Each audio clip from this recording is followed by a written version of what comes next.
shortly be arriving at London Bridge.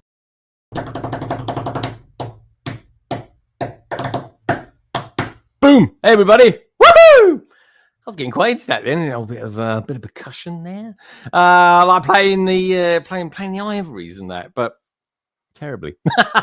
Anyway, how are we all doing? This has been a bit of a weird week.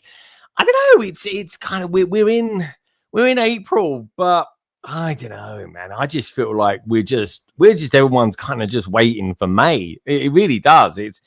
I've never really felt like this before. It's as far as Lego is concerned, anyway. I mean, I went to the Lego store. I actually been to the Lego store twice this week because I was up in the city and the weather is just lovely. And to be honest, I couldn't be bothered to go to the gym. I just want to go for a nice long walk, which I did because I did about 3K walk every day to the Lego store and back. And it was just really, really cool. I built, anyway, I might as well show you now what I bought.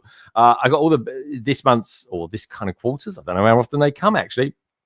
BAM figures. They're really good, honestly, especially this one here. Maybe I should have mentioned it to Gaz, but Gaz being an absolutely massive Pirates fan. I mean, that is a print, and that is a print and a half. It really is. So I got them. I was only going to get a couple of them actually, and then I just thought on Thursday, I was like, do you know what? It's actually really nice. It's really nice weather. I'm going to go back. So anyway, I went back and I got this case, and this case is awesome. Honestly, again, goes phenomenally with the upscaled figure. If you've kind of been following me on Instagram, you'll know exactly what I mean. But this is the yellow travel suitcase, and it's really good. I mean, I liked it from the moment I saw it. And one of the main reasons I really liked about it is it's not too tricky to open. I'm just making it look that way. Is that you get a few bits and pieces with it. You get a toothbrush, you get a burger. I have no idea who puts burgers or sandwiches in a suitcase. I don't know. You got this really cool little build of the camera. I like that. That's really nice. Looks just like the 3-in-1 that we got last year. I remember building it. I built that when I was in Turkey. Bizarre, isn't it? Got a fun mind association. But the very, very cool piece is this element here. Look at that. It's the passport. How cool is that? Love that to bits. Really nice little build, some lovely little techniques. And I was just talking with Nicole a few moments ago. And I don't know. I reckon people are going to be doing all sorts of colours of that. I think I might do the Lego colours or something like that. I think it looked really good. It's a really cool little set. I didn't buy the Shire this week. I didn't buy the B&B castle from Disney. Why didn't I buy them? Well, I'll tell you why I didn't buy them. I got to be honest. If I'm absolutely honest with you, when I went on Tuesday, I saw the Beauty and the Beast Disney castle, and I thought that looks really good. Architecturally, it's beautiful. But I was a little bit underwhelmed. I was a bit like, it just seemed a bit small to me. Now, bearing in mind, it's got a towering pieces on it and stuff like that. And then come Thursday, when I saw the Shire, I was a bit like, this is actually quite small. Like it's quite diddy. Now, I know there's a lot of parts in there and stuff like that, but for me, it's not a lot of people have been kind of arguing and moaning how expensive it is. And I think it kind of sounds more expensive, especially in US dollars, which in one way or a form could actually even get even worse. Who knows?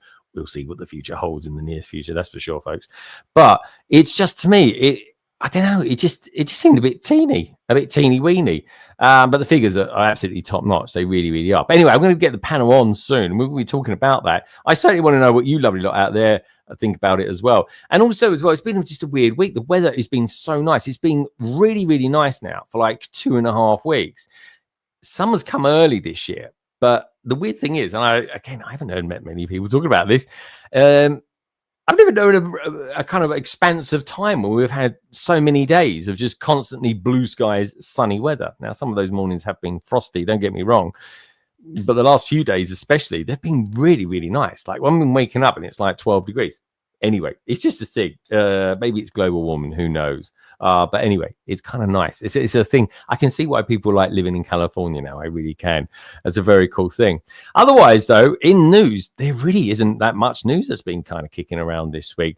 We've got 1 or 2 rumors. There's a rumor out there that we're going to get an upscaled Santa Claus. Which, do you know what, wouldn't surprise me. That was one of the things we're going to talk about tonight, because this does go really, really well with that geezer over there. Now, for anybody listening back on Apple Podcasts or Spotify Podcasts. Let me think, what's he pointing at? I'm pointing at the upscaled classic minifigure. Goes really, really well with this. Thank you, everybody, as well, for all your love over on Instagram for that picture as well. As soon as I saw it, I was like, that has to go with the upscale minifigure. It's very, really cool. And it's kind of like the size of like a walk-on cabin case that you'd have maybe if you was going to Billund for the day or something like that. Can't believe that was last week. What an adventure that was as well.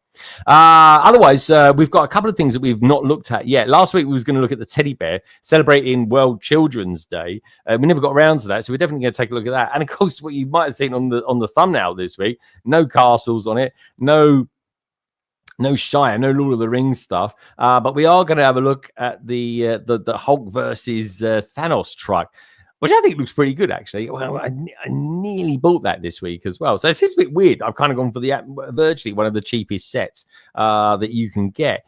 But like I say, it just feels like everybody's waiting for May. I don't know. Let me know what you boys and girls out there think about that. But anyway, as always, we've got the PMQ coming in this week. This is the longest PMQ question that we've ever had. This comes from Joe, aka Snap to Grid Bricks. It was really cool. Do you know what? I haven't seen him for ages, and it was just nice to sort of see him on the video whilst I was kind of editing that up. We've got the mock week coming in this week as well from Gaz, who's going to be kind of showcasing to us Edge of Bricks as well. So that's going to be good fun. Gaz is got the eye of mock quality. He really has. Again, sounds like a character from Lord of the Rings, I guess. Then we've got the Soapbox Tastic grid as well from Martin. And as far as I'm aware, we're around to the semis now. So it's the votes. I know the votes are absolutely still piling in as well. So I'm jolly excited about that. So we're going to get a massive update from Martin this week as well. And of course, like always, folks, we're going to be having and checking out your pictures as well that you sent me. Again, just got a few out there this week. Well, really some cool stuff from CM Design as well, and one or two other people that sent me some very cool pictures in. Gaz's one in particular is very, very cool indeed. So that kind of leads in quite nicely to this week's survey. Just asking, it's the beginning of the month. Have you bought any Lego sets, any new Lego sets? So Lord of the Rings Shire is at 30%. That's second place, actually. Disney's B Castle. Blimey, Beauty and the Beast Castle. I really thought the thing between the Disney Castle and Lord of the Rings would be a lot closer, but it really isn't. I would say the Lord of the Rings, the Shire, that should have been the April the 1st. I really do think that. I think that should have been the release on April the 1st, because the Disney B&B Castle never seems to be anywhere near the Lord of the Rings stuff. Maybe that's why they did it. Who knows? Anyway, but yeah, we've got. I put in there yes and other as well, because 16% of you out there saying yeah, they did get something, but it wasn't necessarily that. I'm of that category, absolutely. And 48, a massive 48% of you. This has got to be the highest score so far for a release date at the beginning of the month. Saying no. Nothing new that I fancy. I mean, to be fair, there wasn't really too much on offer, but very, very expensive sets, if anything. But the majority, though, I've got to be honest, the majority of people out there going for Lord of the Rings. But honestly, folks, if you just fancy a little flutter on a little bit of Lego, this is a cool little set. It really has. The fact of the stickers as well, you kind of just put them wherever. It's a bit of an odd thing. But I don't mind that. My only beef with this, only feedback, if there's anyone out there from land watching, is that this I would have had that the Lego logo as a print, not a sticker. I used it, of course, for my content that I do, for my technique. But even for me, I would have preferred it to have been an absolutely printed piece. So anyway, on that bombshell, let's run through you lovely peeps out there tonight. It just feels, it doesn't even feel like a Friday. It just feels a bit bizarre out there for me. There we go. There's that man, CM Design, saying hello, everyone. Good to see you, CM Design. Hope you're all good. Hope you're having a wonderful week. We've got Andrew out there as well, saying happy Friday, everybody. Matthew builds bricks. Matthew, I always love seeing you at the beginning of our streams. I really, really do. Saying hi, Greg, LBB. Happy Friday. Good to see you, my friend. KO, thank you so much for the countdown. And we've got Andrew as well, saying, giving us a countdown as well. Now, we've got a few people missing off the panel tonight, because there's quite a few shows on this week. We've got the Black Country Brick Show on this weekend. So carrying in our kind of on their way. I can't remember if Gaz is going to it or not. I think he is. Yeah, Gaz is going to it. Madlib is definitely going to it. So tonight is probably going to be a bit of a shorter stream than normal anyway. Let's see. I do wonder if we can get this done and dusted. Not that I really want it. I could talk to you guys all day long, you know that. By around 10 o'clock. I think we should endeavour to do that. We've got Liz out there as well saying, hey. Liz, how are you doing? Honestly, I know Liz might be coming over to the UK this year. I wish the people that were visiting, especially like those like Lego Team B, would actually be visiting us now, because the weather is just so nice. I mean, it's ridiculously warm for this time of year. It really is. Don't know what it's like up north, but there we go. We've got Ian out there as well. I hope you're not waiting for us. We'll be there in a bit. Still on the motorway. They did warn me that would be the case, and it is Friday night. And Friday night in the UK, traveling by car is normally a bit of a no-no. They're brave doing it. They really are. Especially if their daughters were in school today as well. CM Design says, let's hit it. Do me a little favor, folks. Everybody who is tuning in tonight, I really do appreciate it. Please do me a little favor. Please do give the stream a thumbs up. I super appreciate it. Let's kind of the algorithm know that we're alive and kicking here. We've got Nicole giving out loads of love out there as well, as she does. She'll be on the panel in just a moment. I love a bit of Stott is out there too. Good to see you, mate. Evening all. Get Coots is out there. Stud City is out there as well. How you doing? I was watching you today, actually. Which sounds a bit creepy when they say it just like that. But with your interview with our guest that's coming on tonight as well, with Keith, which is jolly exciting. It was really, really cool. Dude, are you going to Brickwell Chicago this year? I need to know. Anyway, we've got Get Cute out there saying yo. Star City says, yeah, the pretty passport goes hard in this set. It's a brilliant, honestly, it's phenomenally good. It really is. It's bizarre, isn't it? It's just like, yeah, the passport. We love that. We really do. The Lego sign should have been done as well. But you know what? You can't have it all. They're never going to give it all to us. Or will they one day? Who knows?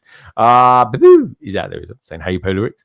Robin Hull is out there. We've got Lego Team B, dudes. I can't believe you two are out there.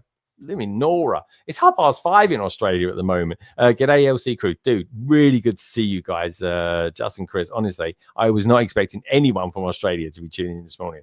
Robin Hull, he says, my brother lived in California for 40 years, but has spent most of his last 6 months here in the UK. I've never seen him so upset with a certain orange tweet. Yeah, there is that. I know he's just talking about there. I thought he was talking the fact that he was not enjoying the fact that it was quite nice weather. Maybe it's your brother who's over here. But yeah, there is a thing going on in the world at the moment, folks. And well, we're kind of in our own little bubble here, but it will affect us, that's for sure. There's no doubt about that. Hi, Slam. Hi, LGB and Stud City and Get Coop. Salicscapes out there. Dude, good to see you. Hope you've had a wonderful week as well. We've got Ultra Bricks out there as well. I like that. Ultra Bricks. Very cool logo as well. I like that. Sun coming up over the mountains. It was very nice. It was like that when I used to go skiing in France in the Alps. Very, very nice indeed. And I do like watching the sun coming up over Tower Bridge as well. While, of course, I'm crossing with a nice coffee over London Bridge. Do like those mornings. Hello there, this is Brick Space Night. Good to see you, dude. We've got the Bricketeer out there too, saying, all right, mate. Good to see you, dude. Yeah, we've had a top week as well. Some of the drama stuff that you've been doing is good stuff. It's always nice to follow you over on Instagram. We've got CM Design out there as well, giving out loads of love to people. Piboo's giving out loads of love. There he is, Slam BKN. Good to see you, mate. Robin Holt, yeah, the hobby is about to get a lot more expensive. It is. It is, I know, and that's the thing, isn't it? It kind of affects us in all sorts of strange ways. CM Design says that the Shire and the Bunny, the Smeagol in Deal, has a nice deal with 2 times VRP points as well, but I didn't get any. And I agree. I was, do you know what? I was in Leicester Square. I was looking at the Rivendell. I was next to that in the middle was Barad-dûr. And then you got the Shire, and I was like, I'm more likely to buy Barad-dûr, and I don't know. Maybe I'd buy it. Maybe build something like Vader's Castle out of it or something like that. But anyway, they're good sets. They are good sets, and to be fair, the Shire is a good set. I just think it's a little bit overpriced for what it is. 180, I think, would have been much better. George Cunningham's out there as well. Good to see you, dude. I hope you've had a really, really top week. I hope everyone's had a top week as well. It just feels weird. It doesn't even feel like a Friday. It feels weird. I think this is the first week as well in about 5 weeks that I've done a full 5 days, which feels bizarre. I feel slightly zapped or something like that. I'm not really too sure. Is the vibe of the evening, I suppose. Never too old for Lego. A lot of eyes of the world are on kind of other things at the moment. I get a sense of, but I do really feel that, I don't know if Lego's doing this on purpose, but I do get the sense that we're kind of waiting for May. Hi. Says Bright Switch Bricks. Lauren, lovely to see you out there. Sure Bricks a lot as well. Hey, everybody. Hey, Greg. Hope your Friday's going well. Right. We got Kev as well out there. Crypto Brick. Kev, did you see the latest? It's like 5 minutes long of the Superman teaser. My God, there was a lot of crypto in that, I tell you. Very, very cool indeed. My Shire gets delivered tomorrow. I can't wait to see your thoughts on Instagram, what you think about it as well. Like I say, to me, it's a good set. It's a good set. Look, it is really well done. It really, and I've people saying there's a lot too much green in it and stuff like that. I was like, have you actually seen Lord of the Rings? So I don't know. I do like it. I just think it's too expensive, or for what it looks like. That's all. You know what I mean? It's not a tangible thing. It's just a feeling. It's just that feeling. That's all it is. I've got Axel Plate out there as well. Right, let's start bringing some people on, shall we? I'm going to go for a record-breaking introduction here. Let's get some usuals on, shall we? One of them going to be the mad lib himself, Martin. Hey, Mike. Hey, and the red-eared wonder, Gaz. Hey, Gaz, how you doing? Hello. Guys, what is going on with your red ear side? Is someone talking about you or something? What is going on? Is it hot where you are? I'm a little bit warm, but you know, it's all right. It's really warm. Dude, it's unacceptable. This is not what we do in this country, honestly. Take it back. It's weird, isn't it? It's so weird. What about you, Mike? You live quite a lot more north than me and Gaz. Me and Gaz are kind of almost on the. I mean, I'm more south than you guys, but then there's Gaz, who's kind of a bit more westy. That's why you talk like that occasionally. He might even break into some Welsh stuff as well occasionally, if you're lucky. If you're on certain streams. But you're really north. You're like 2 hours away from me. So how's the weather been? It's been nice. Yeah, it's been nice, sunny, bright blue skies, like you say. Yeah, it's been good. We've had. I mean, I'm not one for saying no to a bit of warm weather because I can't stand the cold. So, I'm happy with it warming up. Yeah, very cool. Yeah, me too, mate. Me too. I'm not joking, folks. This is going to sound like such a middle-aged thing to have been doing today. I had to water the garden. It's like the pots are drying out and everything. And I'm like, I never water the garden this time of year. Showers, hello, are you coming or not? But we got this weather for the next 10 days. It's not going to change or anything. You only water the garden usually when it's a really, really long stream, don't you? So. I do, yeah, with my magic water. What can I say? I was wondering how you're going to negotiate that one. That was quite good. Yeah, I know. I was terribly negotiating it. I didn't leave much to the imagination. What do you got? You don't mind show me. What you got? What's on your mug? I'm not talking about your face neither. This one is. What did it say? You see it? Yeah. I run on coffee. Oh, Yay! yeah. I like it, guys. I like that one. Although it's tea in there at the minute, so you know. I can't do stuff like that. Honestly, I've got coffee. I've got to cut down on my coffee intake apparently. But anyway, all good stuff. Right, we've only got a few of us on tonight. There's only a few. Oh, I say a few of us. There's about 5 of us. I think she's going to be 6 later. Depends what time Carrie and Ian roll up. Anyway, we've got one brick stud out there as well. He goes, what does he say? He goes, I am the opposite. I love the cold. Do you really? I don't. This is wait till you get your heating bill. Hey, KO. That's another thing you can blame me for. We've got Axel Plate out there as well. Hello, King. Old Village. Is it Old Village? It's not there. We go. BCBS. What is this? Remind us what the BCBS stands for, Matt. Yeah, Black Country Brick Show, which is starting tomorrow. Woohoo! Yeah. Here, near to Birmingham. It's in West Brom. So it's in West Brom. Yeah. What is it? It's a lovely show. Lovely show. Push full side. Higher or lower, guys? Yeah. Higher or lower? I wouldn't throw stones in that greenhouse. Oh, come on, guys! Here we go. I like living life on the edge, folks. That's what we are. But yeah, I feel like I'm the only one not going to this. I am going to Reading though at the end of the month, so that's something I suppose. I even had an email from Mike who runs it today, which was kind of nice. Right, okay, where should we go next? Yeah, he is actually. He did. He didn't swear at me in the message, so that was good. We got Brandon Sue out there. Says, what happened earlier? There was a stream scheduled for 11:30 p.m. California time on an error. Was it? I don't know. That might have been me because I was changing. I was changing the. I was making a change to the thumbnail. I was basically putting something around the phone, and then I know he said I went to save it, and he says, "Oh, you can't save it now because the time's passed." I was like, "Oh, that's weird." So I might set this to 7:30 a.m. But don't forget, all the clocks have changed as well. So the UK clocks changed last week.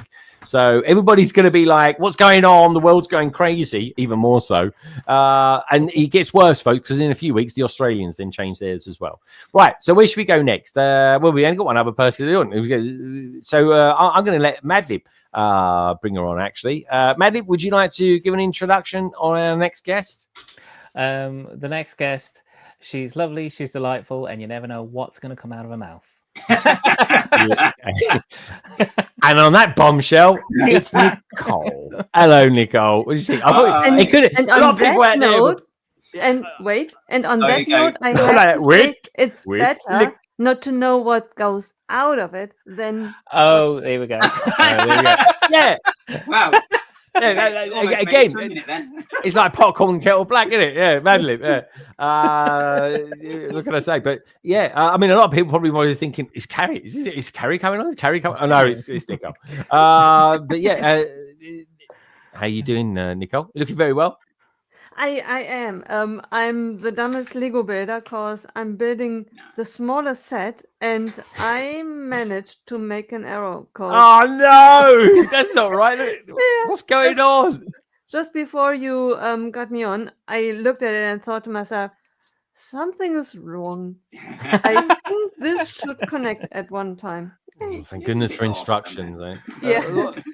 What instructions are you following? You following a PDF? Are you following their the paper? Are you doing? Oh, there's no excuse then. You're mocking Nicole, aren't you? That's what you're doing. You're mocking, right? Exactly. Yeah.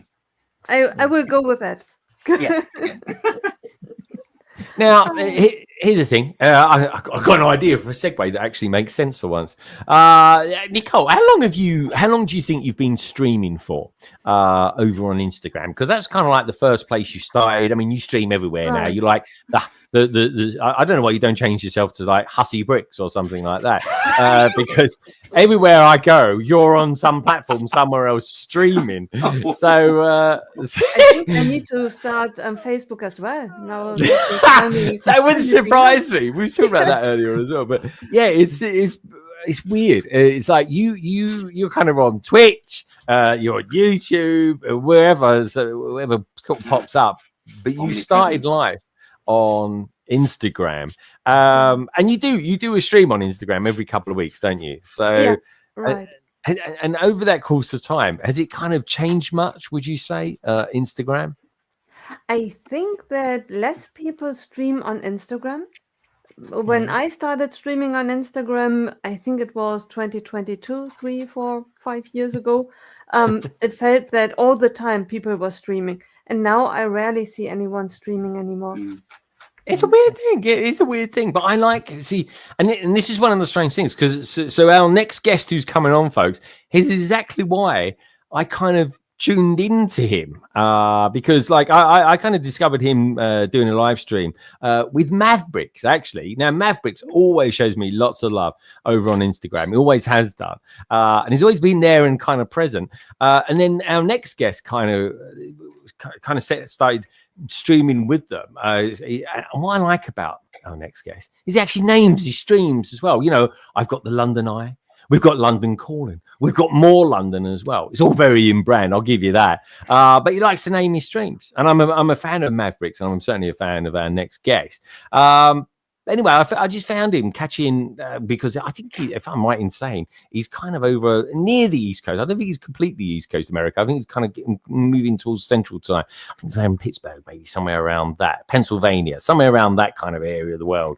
But what I will say is this: is that I don't know why, but when I'm setting up for the audio version of the podcast, I always found myself just tuning in at the same time for him doing a live stream with Mav and whoever else. So anyway, it turns out this guy actually gets all sorts of guests on. Stud City's been on. Our own very own Christopher's been on as well. So I thought I need to get this guy on. Now, the weird thing was, beginning of this week, we was talking about me going on his stream. And then suddenly I was like, do you know what? If you want to, why don't you come on mine this week? It'd be good fun. And he was like, yeah.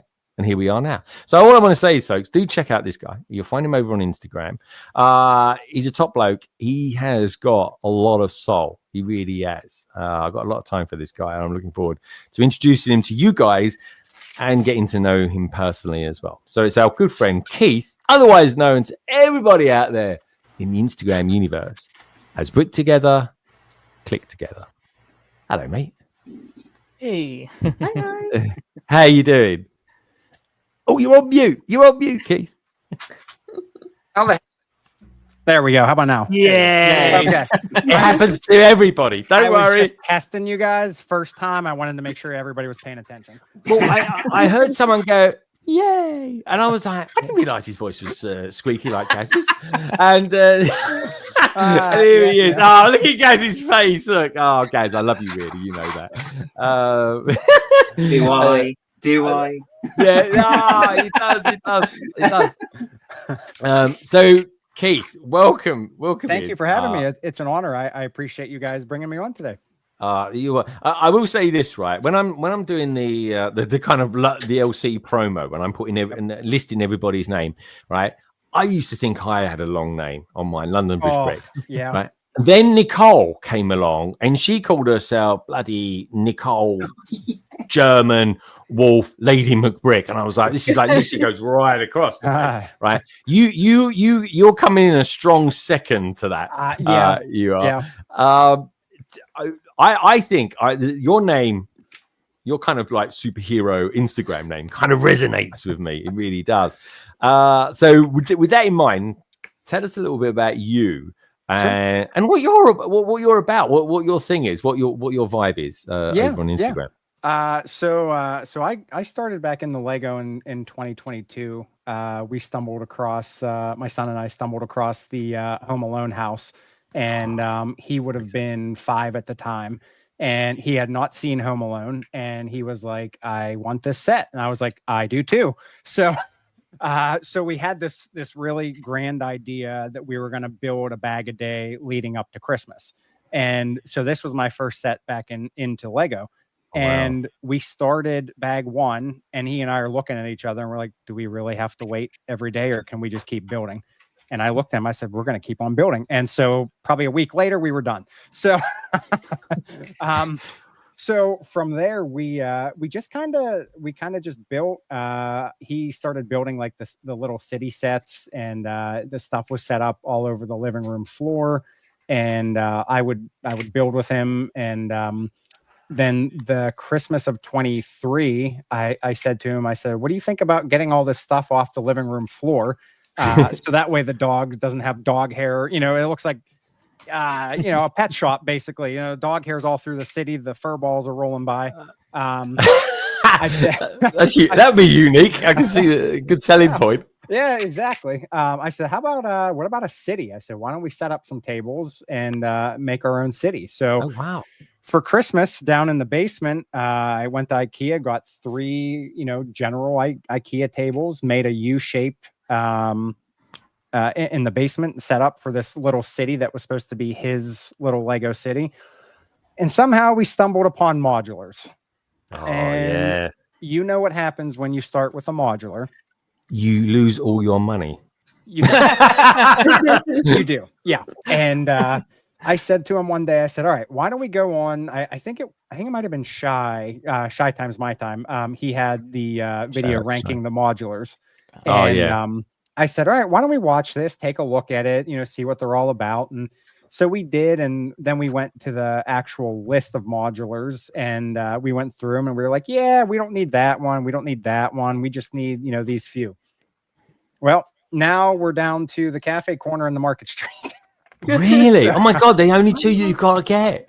Yeah. Dude. So, yeah, kind of a rabbit hole. It's definitely a hobby that it was supposed to be for him. Yeah. And then it turned into a hobby for me.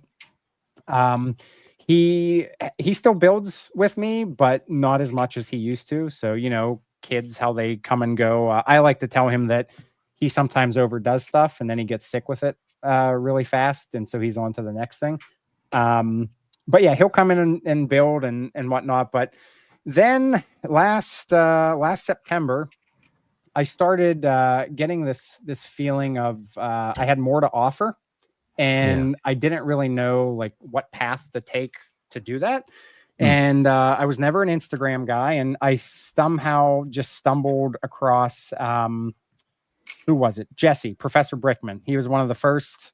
God, he was massive. Like last year, he was like compulsive doing stuff. Boom, boom, boom. So he was like the first one I followed on my personal Instagram page, and then I reached out to him and I told him, you know, I have these big ideas, and so I decided to start an Instagram page. And he was like, "I'll be your first follower, your first like, your first this, your first that."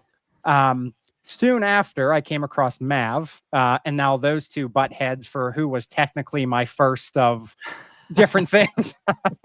So that's always a good time between the three of us. But yeah, when I started the Instagram page, I didn't really know what I wanted to do. I wanted just to kind of highlight, you know, maybe some builds I was doing, or I didn't really have a direction.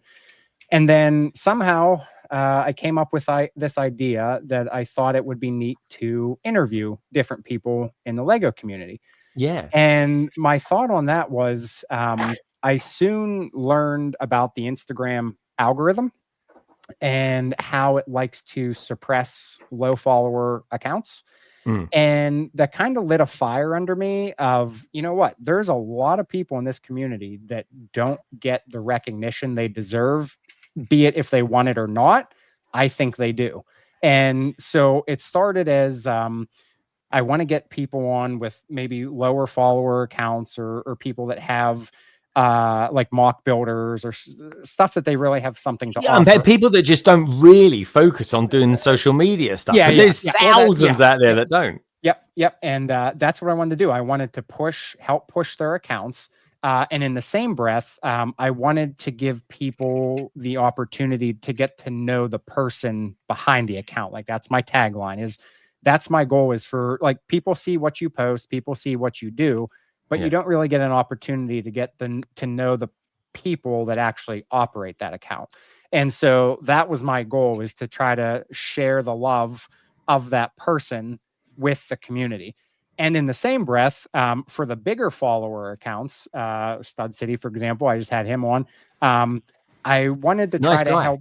What a nice guy. Oh, he very is, ordinary, down to earth, nice guy. Yeah. Christopher as well. You know, another just like I know. nice I've got all this content of yours to watch back because I love listening to interviews and stuff like that. Yeah. I think you should. You know what? I think you should podcast it. These are all great nuggets, even if just audio versions of it. Yeah, dude. I think in the works. Yeah, that is something I'm working on. Because not only that, but like I said, with the bigger follower accounts, trying to help people understand too that even if you have a lot of followers, like you're still a real person. You still have feelings. You're no different than anybody else. And also to help people understand that when you're a higher follower account, you might not get all the message requests, or you might not see them, or you don't have time because of all the stuff that comes through. So just trying to help those bigger follower accounts help people realize that they're no different than us, but they just might get more in a given time period. You know, that people who get, you know, like me, like I don't get that many messages, you know, but I see them because I get the pop-ups. So when you have 100,000 followers, it's not that easy to check all your messages or all your tags or all that stuff. So I tell you what, though, on the flip side of that, it can be a pain in the bum having like being quite big. Like, I mean, every now and again, my account, whether it be on YouTube or Instagram, every now and again flirts with popularity. Most of the time it doesn't. I think you are.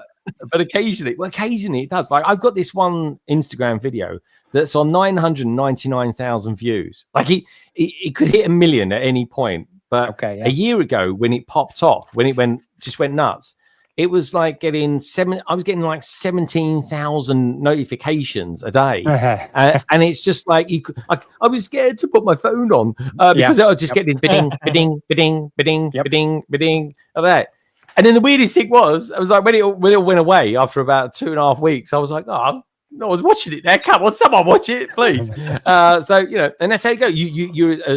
You're kind of you're burned up 1 minute and burned down the next. You really are. It's we're sacrificial lambs to the algorithm. Pretty much. That's what I say. So.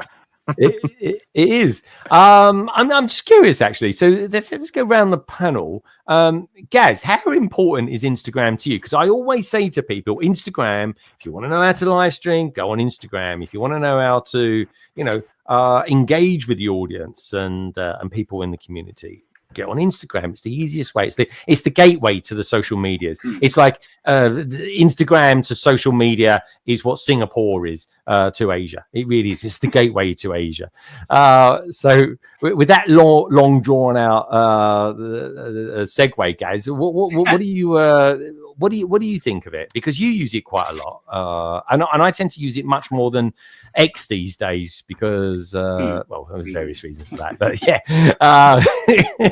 come on. But yeah, Instagram seems to be where everyone is happily at, shall we say, at least this week anyway. So what do you think of Instagram, guys?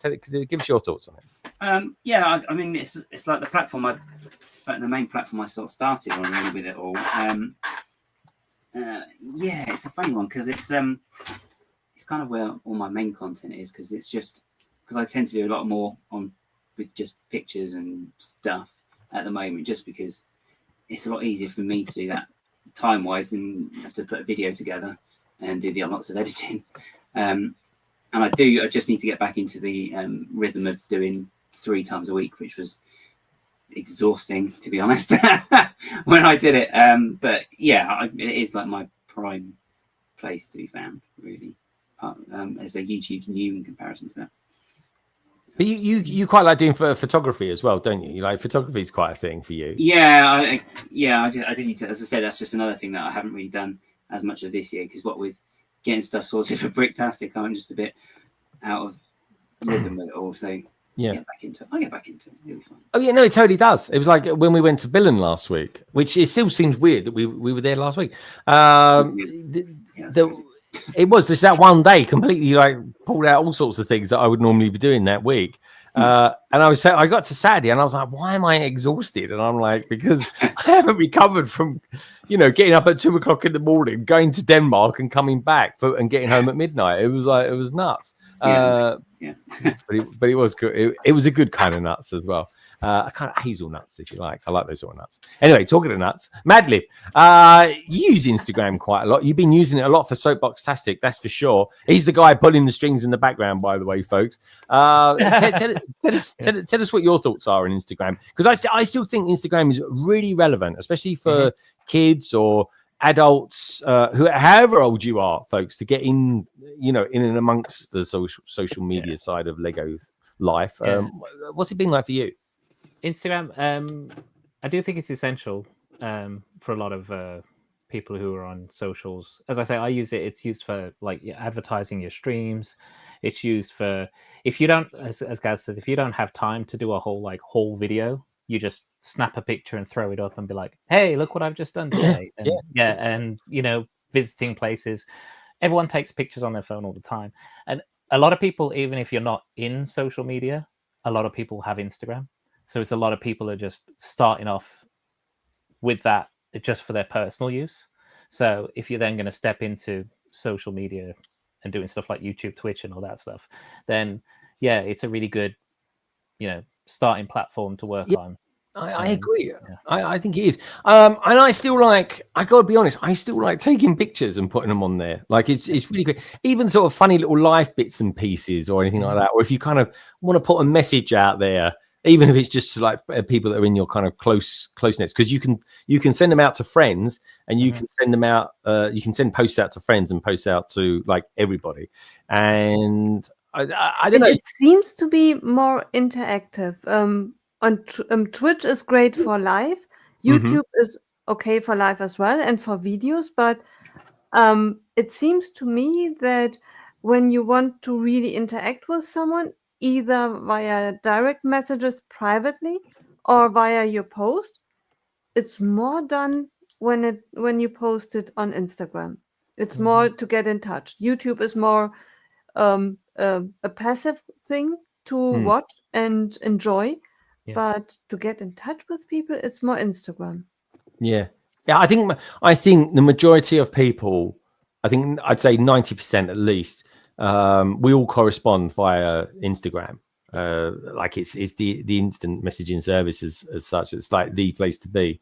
I just wish they synchronized them perfectly between the desktop PC and your iPhone or whatever. So, because like I'll be talking to someone and then I'll go into my phone. I'll be like, well, there was like 5 people ago where I can't find them, and I'm like, oh, I think was it bricks with a Z, or was it an S, or did they have a K in it? You know, because everyone's got these funny little ways of spelling their thing.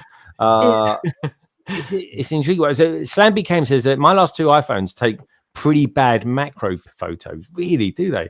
My Instagram has dropped off considerably in that time. He could. No, look, it's Samsung, horrible things. And Androids, they never take over the world. Robots will, but the Androids. It's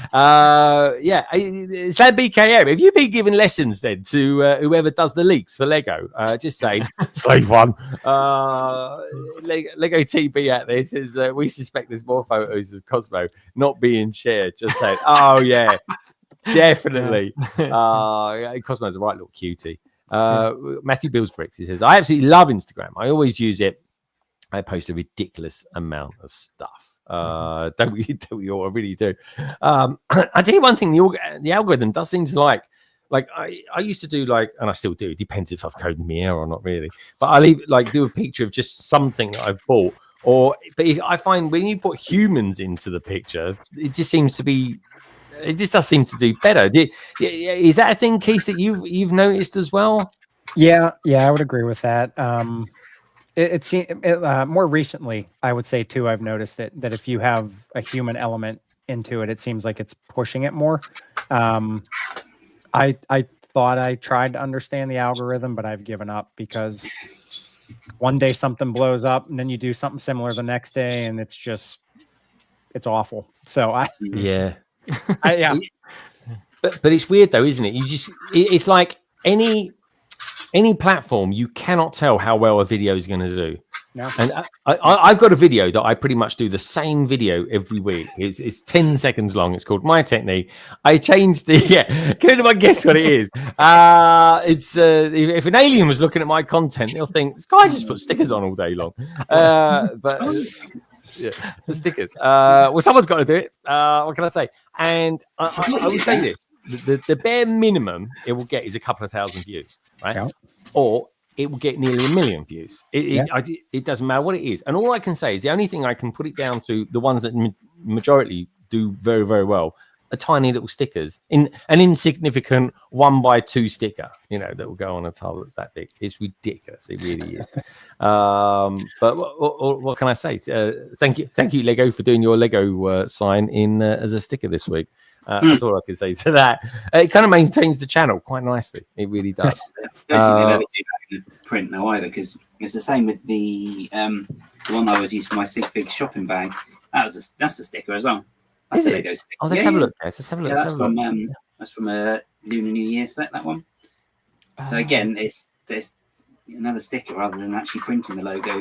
And you think, being Lego, you print a Lego logo to use for loads of different things you could do, but no. On the Lego shop set, that was a printed Lego logo, wasn't it? I was gonna say, wasn't there a printed tile? Yeah, the truck. The truck they did. That really, it's quite a big-ish one. Is that 4x4? Yeah. But is that but even on the 6x6, that was on a panel, guys. On the Lego store one as well. Isn't that a printed one? That's like a little two. That's what I thought there was one. I think there is. So they are out there, but maybe it's a costing or something. I don't know. But I don't know. It's a weird thing. It's a weird thing. So anyway, it's April the 1st. It's April the 1st this week. That's no joke. And I'm curious, what have we all gone out and bought? Because, I mean, it's strange. I went to the Lego store twice this week, and I got to be honest, I was at no point did I think, oh, I got to have that castle. I really like the architecture to the castle. But I didn't go, oh, do you know what? I'm just going to buy it. I didn't do that. And I didn't do that with the Shire neither. So, Gaz, did you buy anything this week? Did you go to the store? Didn't buy anything this week. Did you not? No, I really would like to get the Shire. I'm not going to say want, because that makes you sound like that one from Willy Wonka. But I'd like the Shire. But the only reason that I'd go out and get it straight away is because of the gift for purchase. Because I've looked on eBay and just on the second-hand market, and it's at least minimum of £60 which is like you can get a bigger set for £60.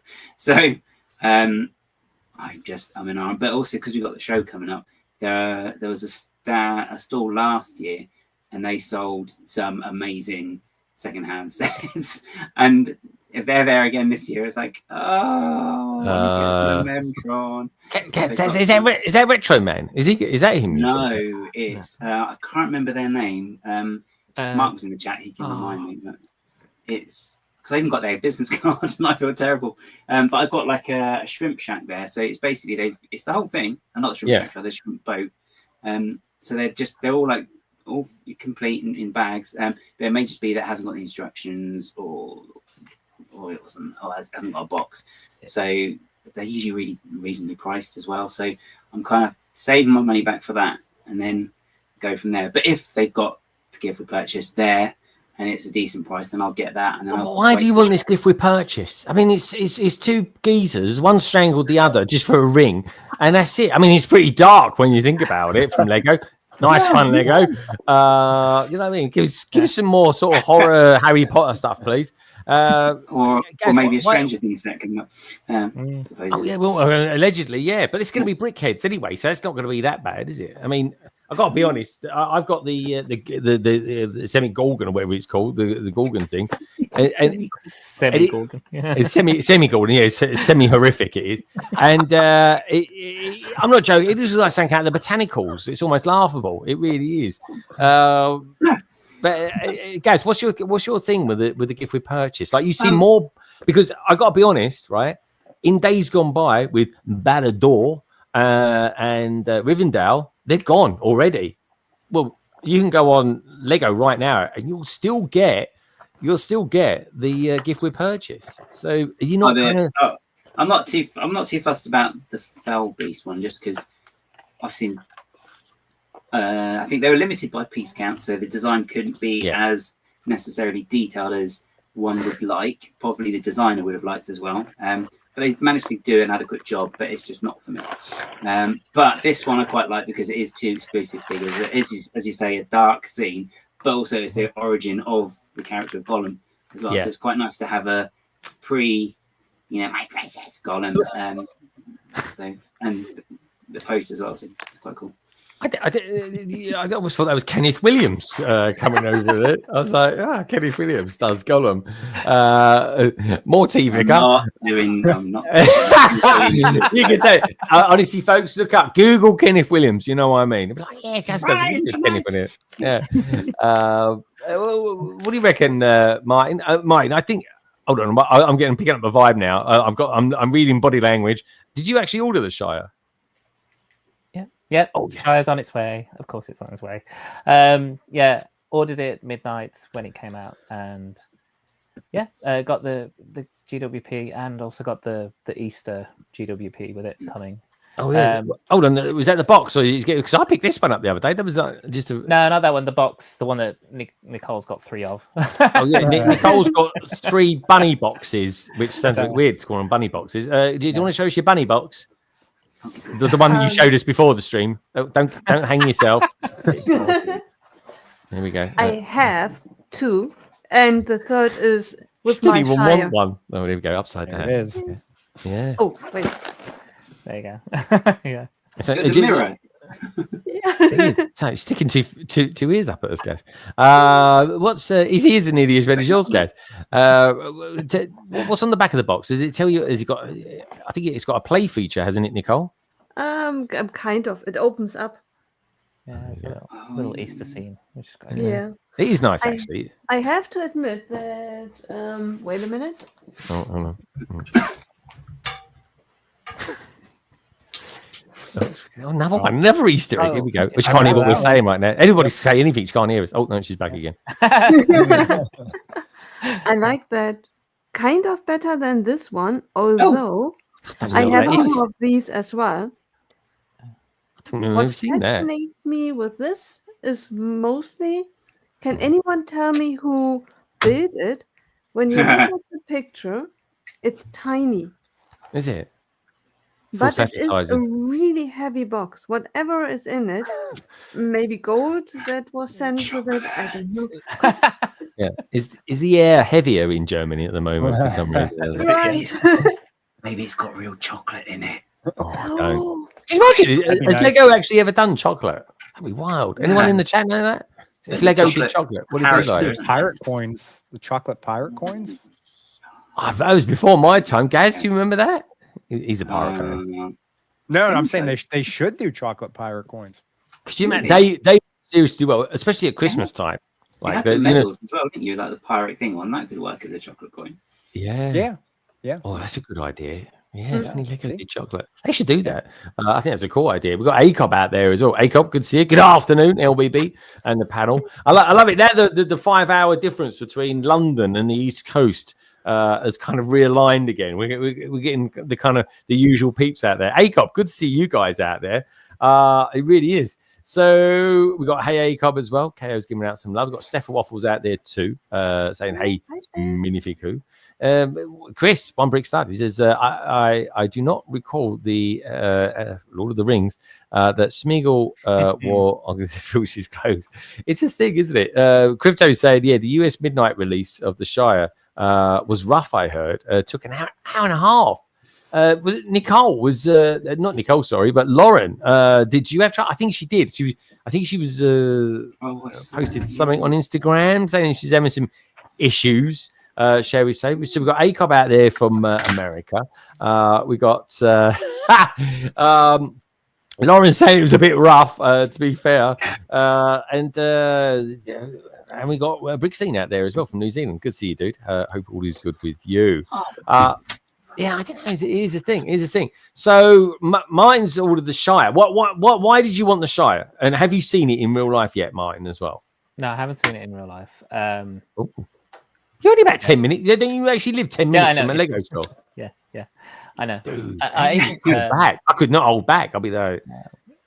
No, to be fair, I probably would have gone up this weekend, but again, Saturday we're going to be at the Lego show. So, but yeah, no, I haven't seen it in person. And it was the GWP that ultimately pulled me into getting it. Now. Yeah. But was it the FOMO of missing out on it? Was that the thing? Was it the or did you think, no, actually, for £230, I'm actually going to get a bit more Lego for this? Yeah. Well, there is that. Yeah, I do think, like I did say before, like if you get the GWP, if you take the cost of that, which I mean, 60 quid, I thought the set was overpriced by around £50 anyway. Yeah. So that kind of counteracts that kind of overpricing of it. Not that I'm ever going to sell it. Will you build it though? You will build it though, won't you? God, yeah. I'll build it. Yeah. I haven't built Rivendell. I've had that the longest, and but at least this one's like you say. If it is smaller, at least I can find a surface for it to fit on. It is a lot smaller. Gaz, what you say, mate? I think the only thing, because I do like it. I think there's some really nice little features on it. The only thing that is a little frustrating is the number of rebrickable tree fixes there are for the set already. Oh yeah.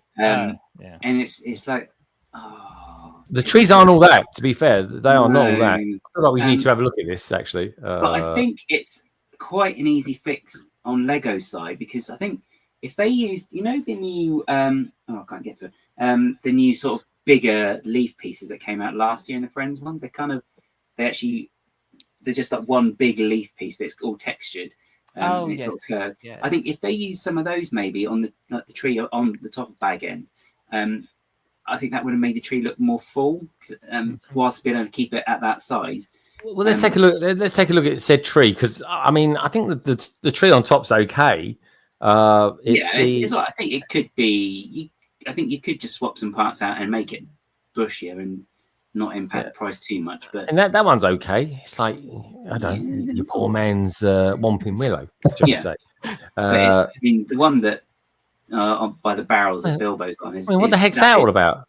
That one is pretty. I mean, that looks like something out the Wicker Man. That does. Have you seen that film? You know what I'm talking about. Big see that is. Hope everyone's well. Hope you're well as well, my friend. Got salmon in it as well. Yeah. Do you know what? That's actually not bad timing because our next guest who arrived, they're in Birmingham. He's in his homeland. We haven't even got to do should we do a floors on the scores? Scores on the floors tonight? I think we should. They're in a guest house, so what can I say? We're a bit rude, but anyway, they look like they're ready to come in. They're huddled very closely together. They really are. And what can I say? Ian's got a thing about trees. Let's bring him on, shall we? He's of course the Brick Bods. Hello, you two. How you doing? Good timing. Yeah. I can tell you all about the trees. Hello. Hey. How you doing? The floor's lovely. Did you make it? Is the floor all right? Is it? It's cold now. Hold on, where's all the nice things gone from the cupboard behind you? They used to have nice. There used to be stuff up there. No, that was folders. It's all here. All the paperwork is on the table. Oh, is it? Oh, yeah, I see. All right, very nice. The floor is tidy, but the table is the table's a bit of a mess. Is it a bit of a mess? Is it? No, okay. Yeah, it's not your mess. That's it. So did you two buy any Lego this week? Because I don't really know that many people that have, to be honest. And I just got. Oh, did you? What did you? We got 2 pad boxes. Oh, did you? And 3 BAM boxes. Yeah. Oh, cool. Yeah. Bowsers. Bam. Oh, Bams. I was like Bowsers. I thought you said 3 Bams. I think I'm going deaf. Which ones did you get from the BAM? Did you get all the BAM? All of them, yeah. Yeah. Yeah, no, they're good. They're good. I really like it. I honestly think these could take on the CMF series, especially the pirate tile. I just got to bring myself down here so I can just make this a little bit bigger, because otherwise I'm going to end the stream very quickly. But yeah, this dude here, this one here, with the pirate tile, he's a really good. I like his torso, Gaz. That torso would be really good for sig fig. Because I feel like I've been waiting for about 5 years for you to give me one of your sig figs, by the way. Well, I was only waiting 4.5 for you. You got your one now. Yeah, I tell you what, let's go around the panel. Let's see whose favourite one's what. You lot can let me know in the chat as well. But before we do that, Marky Mark's out there as well. I think he's in Birmingham tonight as well, isn't he, at the moment? Is he staying with you two by any chance? Not this time, no. Oh, I tell you what, honestly, 9 times out of 10 he'll be there with them. But anyway, Minark saying LC270 sending love from West Brom. Mark, my good friend, have a wonderful weekend. This is for you. By the power of Grayskull.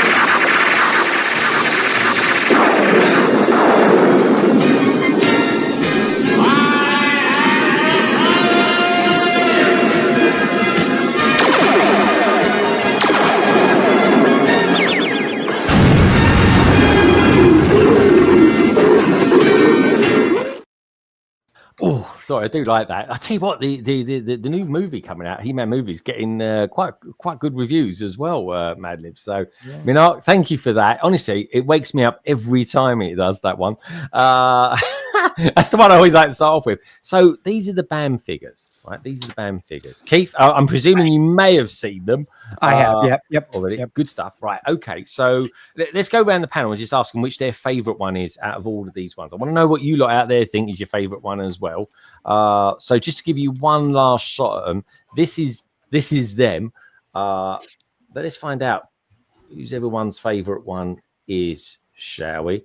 Let's start off with let's go with Carrie and Ian. Is this got here? Carrie, what's your favourite one? I think it's going to be the bunny. I thought so. I thought you might go. Some really good printing detail on that torso. Mm-hmm. You've got the 3 eggs and the paint all over. No, turn it round. That's also the best bit. The little fluffy tail. Oh, yeah, I didn't see that. Yeah, no, she's got an eye for details. Old Carrie, she really has. There we go. There we go. Okay, yeah. It's a really good one. That is a really good one indeed. Ian, what one did you go for, my friend? He doesn't like minifigures. I mean, I'm not all that bothered. Yeah. So we will go with the chili. What? You're going to go with what? The chili. The chili. Okay, the chili. Just goes with your personality, I suppose. Here, does it? It could be chili, but yet hot and spicy at the same time. That's me. And he goes on like a parrot as well. You know. I like it. Let's go to Keith. Keith, which one's your favourite one out of all of the collection? I'm tossed up between two. Like I do like the pepper because I like the food costumes, but I'm really liking the pants on the skull and crossbones guy with the minifigure head and the blocks. I don't know. I'll go with the pepper. I was going to go pepper as well. Okay. Yeah. Well, we're calling Pete Pepper Pete. Which is fair enough. We like a bit of Pepper Pete. Let me know what you guys out there. Oh, Crypto's going ninja with the tiger print. Yes, the tiger. It looks quite ordinary from the front. But again, turn them around, and you got this really cool tiger print on the back. Oh yeah. It's nice. I tell you what, if they'd gone on the front, that would have been a lot of people's favourite. But I see your thing. Wait, what is he? Is he practicing for Ninjago or something like that? I don't know. He actually looks like a Kai in his gym jams. Oh, is that like almost like a Cobra Kai type reference? It is. It's not. See a Cobra Kai. Guys, I think we're on to something here. We got it sussed. We really have. Good shout, Crypto. What about you then, guys? There's unluckily this time we haven't got any Doctor Who figures. Surprise! Surprise. I can't remember what these ones are. What they all look like. You got them all. We have got a Doctor though, guys. What about that? I mean, it's close. we got a wasp or bee or something like that. I think it's. Oh yeah, no, I actually quite like the bee print on that one. Okay, I actually quite like that one. It's nice. It's nice, vivid shade of orange as well, which is nice. Nice shade of orange. Okay. Yeah. It's pretty nice. Again, though, on the back of this torso, is she lovely? That is nice. That. Oh yeah. Lego Team B. Just saying. Yeah. Repping the bees. That's what we like. It. That's what we like. I like really what TGA 2GA Folds then and Simon did, because they ripped out the arms, turned around the torso, and reapplied the arms. Yeah, no, I like it. Yeah, they do it just for fun. They do. I want to see what they do with spiders. What about you then, Nicole? Other than ripping out figures' arms and stuff like that, have you got a favourite one from this month's band? I have to say, due to the ripping part, definitely the bee, because you like the bee as well? Yeah. Yeah, there we go. The Lego Team B saying bee army building. I like that. Yeah. The bee's a funky little one. What about you, mine? Which one do you like? I like this. The guy with the broken leg. Like, I missed that. Yeah. Do you know what? I don't know why I haven't picked that one up. I think. Oh, you know what it is, because you get them in threes, don't you? Yeah. So I actually I picked up 9, but I got two of this outfit, and I picked up an extra skull guy outfit. So I got I got extra ones. I had to get all the tiles. It looks like him when he's growing up or something like that, and he's growing a beard. Yeah. Oh, I like the printing on the leg when it says "oops" and stuff. It's like really cool. And it's yellow toe sticks out the end as well on the print. I want to point something out about that pirate tile. Is that supposed to be the the upscale minifigure pirate? Because why doesn't he have a hook? He has a hand. Well, also he's got 2 legs as well. Oh, that's true. So is that like is that a prequel? Well, I guess it is. Yes, he's got 2 legs. I mean, Let's have a look at the print again. have you not seen it, guys? Hold on. No, not really. I don't look at social media. He reckons he likes pirates, but I don't know. I'm just saying. Yeah. There we go. Yep. Yeah. I mean, it's really nice. Yeah. It's lovely. I don't know what the scene is though. The scene is a strange. He's on his ship. He's got like smoke and stuff around him or something, isn't he? It's like maybe this is where he loses his hand. I say maybe this is the tragedy. The next poster is. I'm sure I had a hand a minute ago. There's got to be a story in this because there's a lot going on there. That's not smoke. They're minifigures. Oh yeah, in the background. But in the background, they're figures. That's all that interesting. Yeah. It's almost like they're taking it out of a comic or something like that. Oh, I need to know about that. We're pirate comics. If we can work out who the graphic designer is, because I know a couple of them on Instagram. I'm going to find out. I want to know the story behind that. I don't know. Who knows? I'll get the hounds on it. Yeah, I think we should. So I think we've been round to everybody. What are they saying out there anyway? So we've got Crypto Likes the Ninja Guy. Steph Orb says, Lego Team B, we had a Tim Tam this evening. We've been making them. Like, yeah, we can get them there from Waitrose and Sainsbury's. So here's the thing. We'll wait and see if anyone puts a tariff on them. The Dr. Minifigure is more expensive in the US. Is it really? Wonder why that is. You can only buy it privately or something like that. Lego Team B, we got a big army building. Yeah, they love that. Could we say BAM or poor man's CMFs?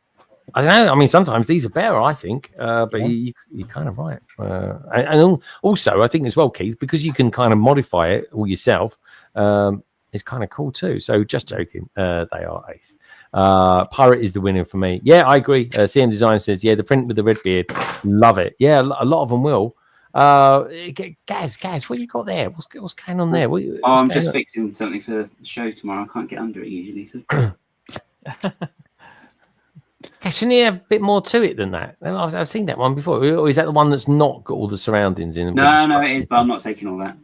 I'm just taking it because I'm just taking. No, Gaz, that's your latest one. You can't. This isn't the latest one. This is the one before that. No, that's your old one. That is. You're taking the new one though, aren't you? Yeah. No, I'm just fixing this one because I haven't taken it because one of my friends is going and he hasn't seen it, so it's like, oh, that's nice.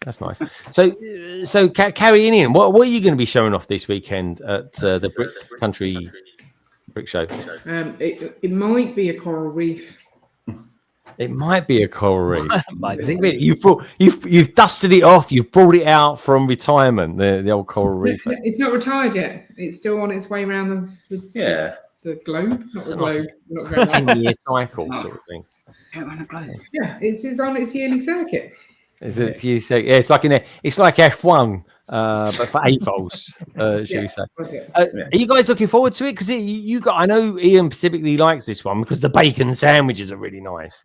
It's got a really, really great atmosphere. Yeah, the community is lovely because everyone's there helping raise money for charity. Yeah.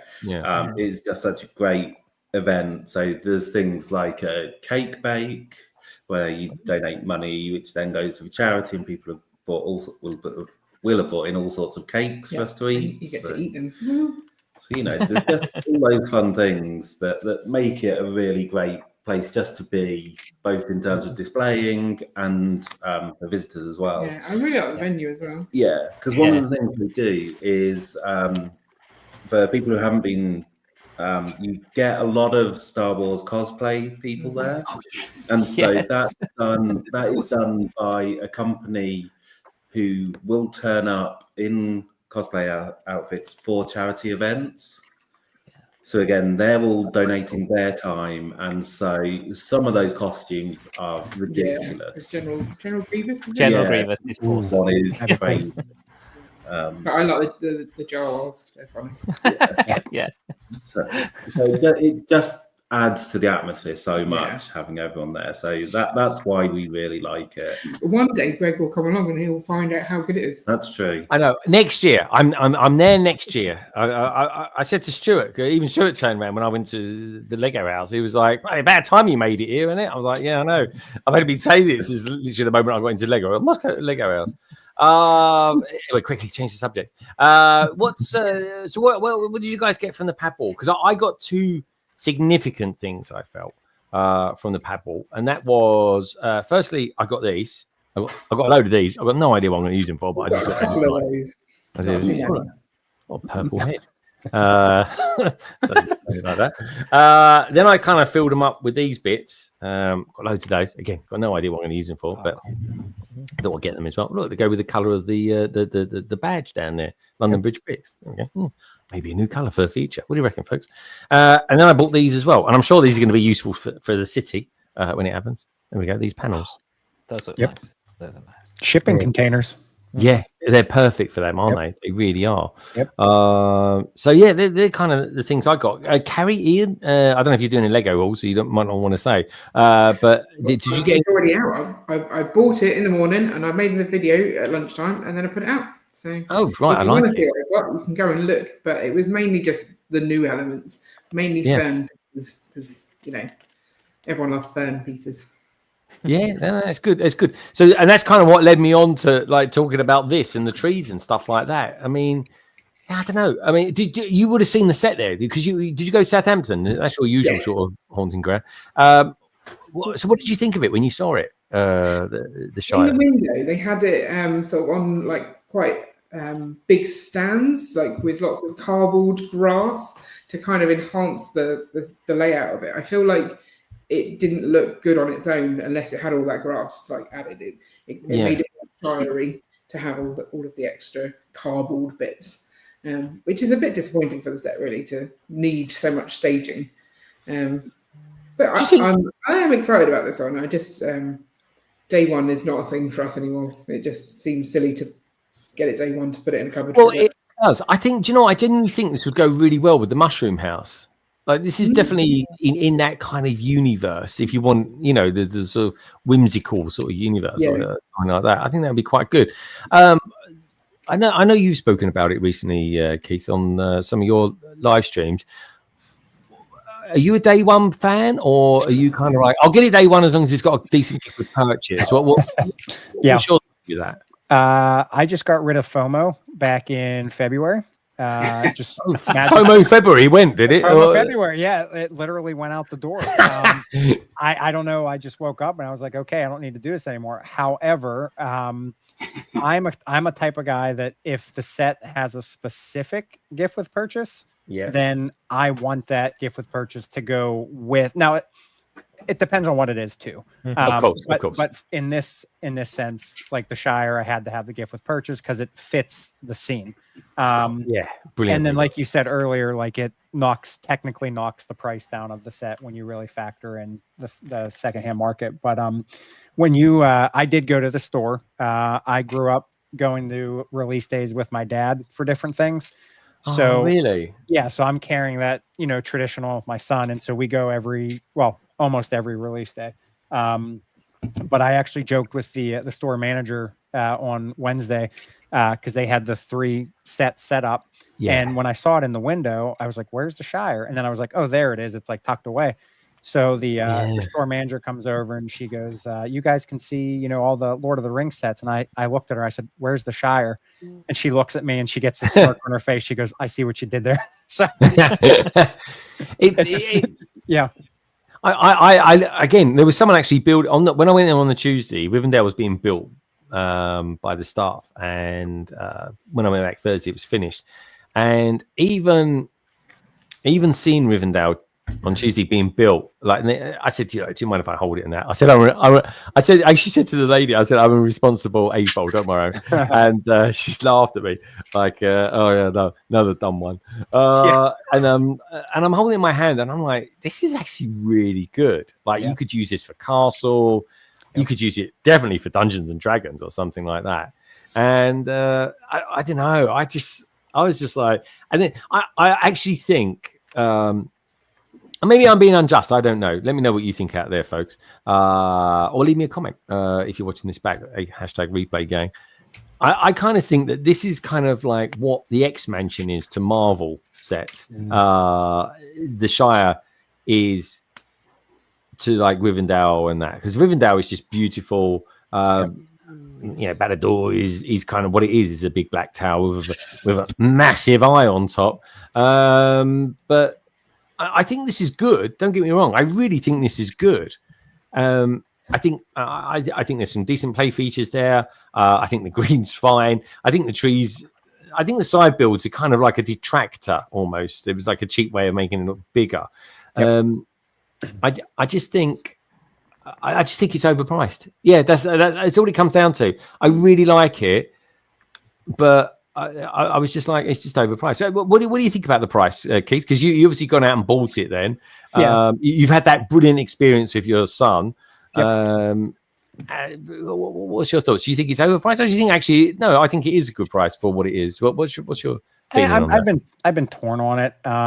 When I remember seeing one of the original leaks, and it was at like the 200 price point, and I was like, "Ooh, okay, like that's a good price." And then it came out obviously different. I don't know. I mean, I'll probably be able to give a better opinion when I actually open it, and like, I guess like, I mean, there's a lot of those green. See, that's what threw me off originally was the green pieces. The hills look too smooth.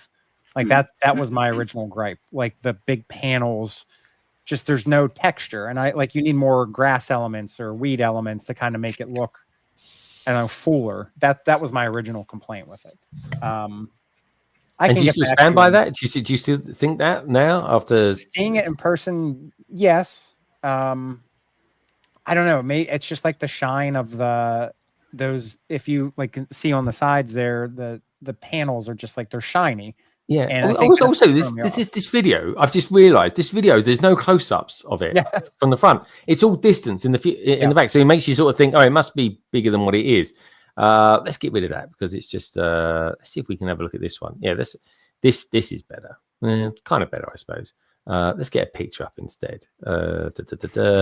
Here we go. Yeah, let's have a look at that one. All right, sorry, you were saying, Keith. You see what I mean? Just like from your eye goes, like my eye goes directly to the panels. When I first look at it, I just see the massive green, smooth panels, shiny, smooth panels. Yeah.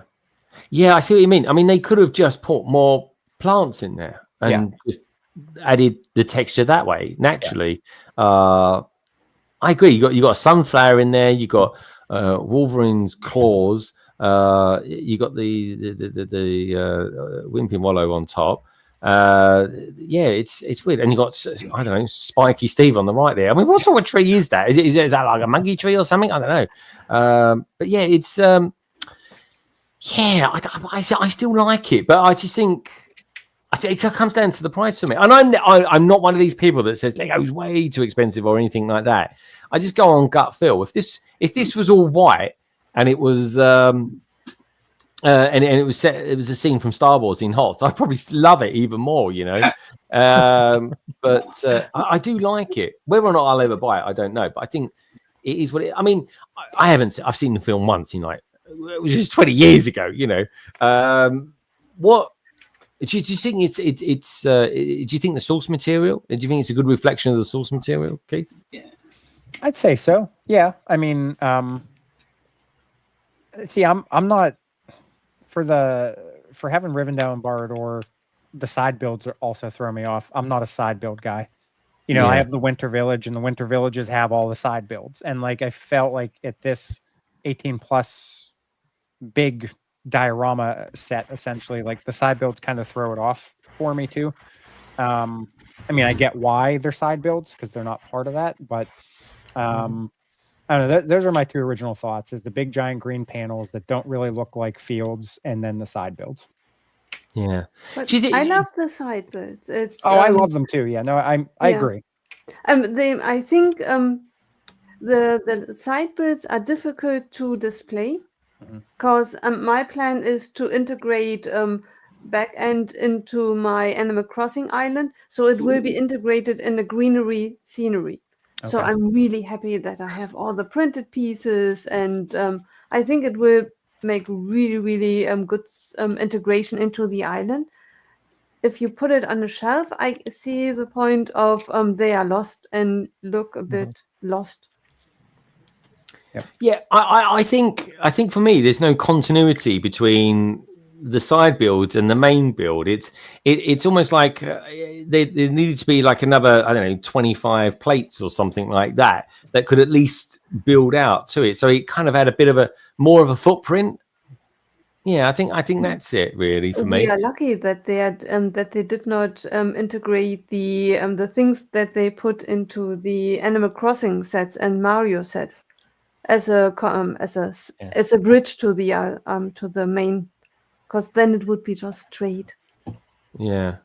I do think well, with the side builds, one of the reasons maybe they build them on, as you say, they don't take part in the actual Hobbit hole in Bag End itself. They're down in Hobbiton. But also, when you think about the intro of the film, not a lot actually happens in Bag End. No. You get the very intro of they meeting and everything, but then the Shire, a lot of what happens at the Shire is at the party and everything, and that leads up to the whole intro to the film. So that's probably why they've had these add-ons as well. Yeah. Rather than just call it, because it's not called Hobbiton, it's not called Bag End, it's called the Shire. So they're obviously trying to tie it all in. Whereas with the other film, The Hobbit, where you've got all the dwarves in there and everything, there's a lot more that happens actually in Bag End as opposed to in this film. So, yeah. Interesting. I don't know, guess. It would be interesting if one really could speak to an insider of Lego to know how much budget went into the side braid and the prints, and how much bigger the hole could have been, or the trees, if the side braids wouldn't have been there. Yeah. Sorry, I didn't mean to interrupt. Something Mav and I talked about too is they call the set the Shire, but is it really the Shire or is it just Bag End? Yeah. Well, theoretically, you could buy the Shire, the Bag End, 3, 4, 6 times and build yourself the Shire. Because the Shire is the whole thing, isn't it? So it's the whole area. Yeah. But it's just holes. No one would be able to tell if you build it 5 times and put it next to each other. That's true. Yeah. I can't remember how it is in the book. Is it Hobbiton is where Bag End is, and then that's in the Shire, or is it the other way around? Because Bag End is the name of that particular building. Yeah. Bag Ends of Bag End is where they are. Yeah, and then they're in Hobbiton, which is then a part of the Shire. So the Shire's like the county, isn't it? Shire is like the county. Yeah. Hobbiton is like the town, and Bag End is the building. Yeah. Okay. I always get them mixed up because I know because they've got a whole thing where like Bucklebury Ferry is. That's in another part of the Shire, isn't it? So that's like towards near the edge, because I think that's towards the end.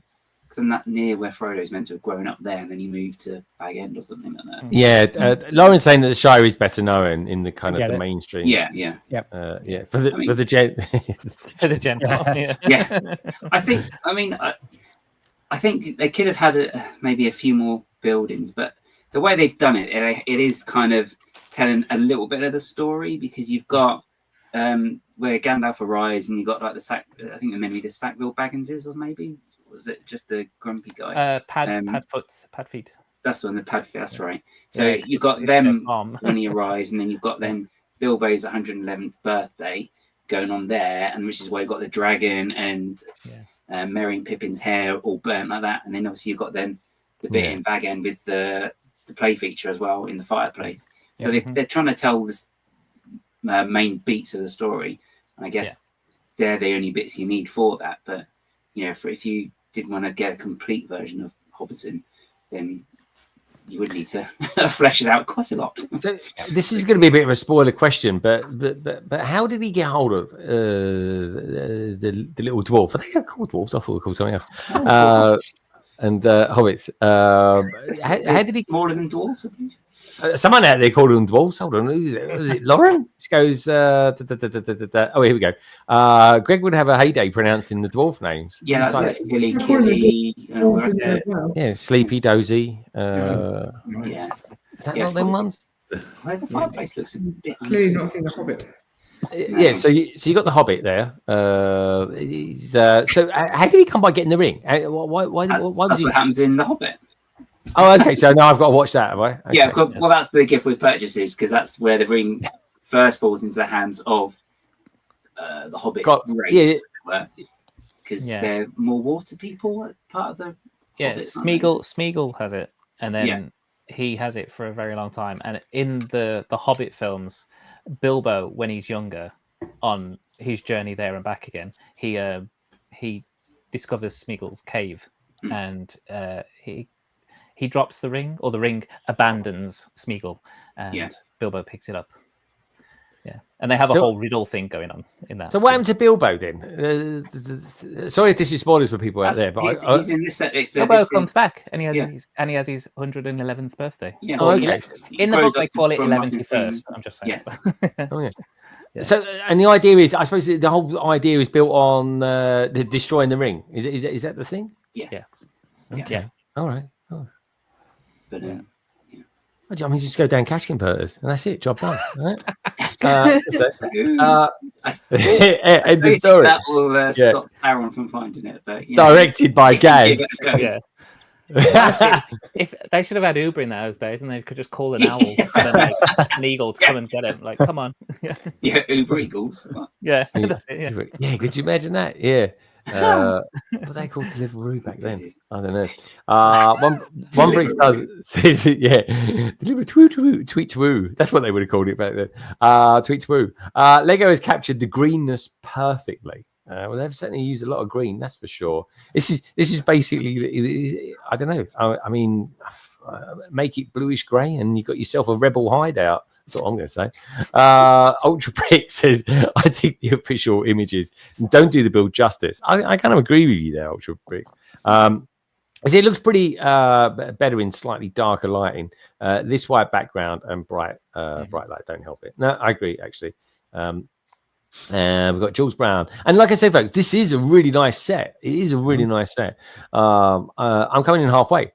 Jules Brown is saying, so it might have been said, but this is nothing compared to Rivendell. They just don't compare. They don't. And I was thinking that as well when I was sitting. I literally sat down in front of them in Leicester Square, looking at them, thinking, what do I think about these? And then I thought, yeah, Rivendell is by far the superior set. And then I just looked at the price. I was like, yeah, it's £200 more expensive. So it should. It's not really comparable. But One Brick says, you need to watch Lord of the Rings again, Greg. But you need to book yourself in a couple of weeks from work. Oh, dear. That's never going to happen. Lauren's got a lot of time on her hands at the moment, it seems. She goes, I'm reading everything now. She started the Hobbit earlier this week. Oh, blimey. That's going some. I'm torn on the smoothness of Bag End. Says I love bits of snot. Well tended house on the top of the hill. I'm not sure what more grass texturing might make it look a bit too busy. Yeah, there is that as well. But yeah, I mean, maybe people will just kind of modify it themselves to see. Keith. Are you thinking of doing that? Are you thinking, I might get some sort of grassy bits, or maybe look at the movie again and just sort of see what else is missing potentially, if anything?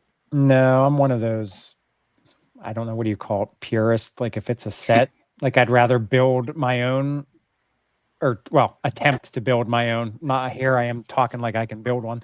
I'd rather attempt to build my own and keep the set.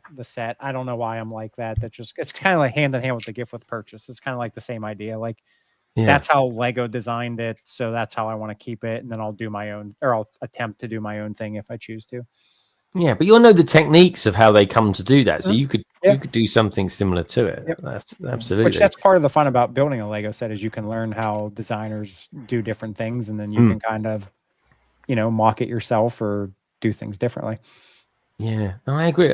Actually, Coaster, she's one of the few people out there who's speaking up about this, because I'd prefer the Beauty and the Beast castle over the set, but each to their own. Honestly, folks, if I had the choice of what set to get, bearing in mind Beauty and the Beast set, I think comes with like nearly 900 pieces more. I'd probably go for that. In all honesty, I know, and it's not just a case of the price and the cost and all that sort of thing. It's down to the fact I like the architecture of it as well. Yeah. So there is kind of that as well. So there is good, and he's lovely. It's a chateau, as they say in France. Isn't that right, guys? Otherwise, let's go and have a look at some more Lego then, shall we? Let's have a look at something else. Is anyone? Well, actually, Carrie's the best one to answer this. Teddy Bear. Is it going to come up, Teddy Bear? We've got the children's. I think it's called like Children's World or something like that. Children's Day, I think it is. Yeah, Children's Day. Yeah, that's the one. I'm just sort of seeing. There is a world in there somewhere. Yeah. Yeah, Children's Day. Let's have a look that up. Is it going to come up with it? Oh no, I can't find it now. It was definitely here earlier on. Let me see if I can find it. Here we go. Yeah, Carrie, do you know much about this Children's Day that's coming up? I have no idea. And I do have children, but really, I don't care enough to celebrate their day. They have birthdays. What do they need another day for? It's set at 40763, if that helps. Oh, you got it. Right, good stuff. Here we go. I'll just do that then. Okay, fabulous. What was that again? 407? 40763. 63. Thank you so much. You're a star, honestly. One day I'll remember to write these down. I think it looks all right. I think this looks nice. I like it with the glasses on. I think that's the best one. You like it? I liked it with the glasses on as well. I agree. Ooh, I like the pencils. Yeah, it looks really like smart, academic. It looks. You don't think he's had? It feels like his hands are missing or fingers are missing or something like that. Yeah. Do you know what I mean? I mean, it gives a new. Paw than stubs. You know what? If anyone out there, right? If anyone ever accuses you of having sausage fingers, right? Just point them to this set. I got to be honest. I do like this. I mean, I've got no reason to buy it whatsoever, but it'll be quite a fun little build. It's kind of cute. I like it. What do you lot out there think about this? I think it's quite cute. Let's start with Nicole. Nicole, you like the most horrible things. I don't know what it is. You find the beauty in the beast. You really do. What do you think? Is this too cute for you, or do you like it? Is this the sort of thing you'd like to put it under your pillow when you go to bed with, or something like that? What do you think about this? I sit it at the bed back end of my bed to look at me at night. No, I like it. I like it. Short answer, I like it. You like it? Okay, all right. That's short and sweet from Nicole. She's holding back. She's holding back on us, everyone. We can all sense it. I don't know, Keith. You've got a child. Yep. You know, you kind of 30 odd years ago, you was a kid. You would have been feeling like your dad does and stuff like that, and you got teddy bears and stuff like that. We all love teddy bears. Yep. I always remember when I was a kid, I've never forgiven my mum for this. Two things I've never forgiven my mum for. One thing was I'll talk about that another time. It was to do with me and a Dalek. Honestly, I bought it all on myself. And then one time I used to have a blue teddy bear, and it was lovely. The only problem with this blue teddy bear that I had, it was very well used. All I can say is it was worn out. I mean, it was absolutely. It was on its last legs. It really was. Threads were keeping the arm together, and it absolutely stunk to high heaven. But I never wanted to wash it. Never wanted to wash it. My mum insisted. Eventually, one day she was like, "No, I'm going to wash it." And I'm like, "No, I don't want it washed." I was crying, all sorts of things. Anyway, went to school, came back from school. She'd washed it, and that was it. I chucked it out after that. I was like, it was never the same to me. It was dead to me after that. It really was. And it's one of the things I've never forgiven her for. But anyway, that crops up every now and again in conversation. You know what it's like. So yeah. What about you, Keith? What do you think about this? There's this kind of like a little light in your heart? So oddly enough, my son has bear collection. He has, as far as I know, every Lego bear that has been produced. He loves bears. And so when I showed him this, he says, we have to buy two because I'm the one without glasses and you're the one with glasses. So, yeah, but you'd be like, yeah, kid, you're gonna have them one day. Don't worry about that. So yeah, naturally I gravitated towards it. So I think it's cute. They do look good. I can't see how they're actually even on there, to be honest. I can't see how they're held in there. But yeah, I know it's pretty cool. What about you, Martin? What do you think? You like cute things. I mean, Cole's quite cute, to be fair. Yeah. Cosmo's definitely cute, to say the least. What do you think? What do you think of the old teddy bear then? I don't. It's probably not for me. I think because of the way that it's joined together, it definitely gives me animatronic Five Nights at Freddy kind of vibes. And I can't look past it. It's like, yeah.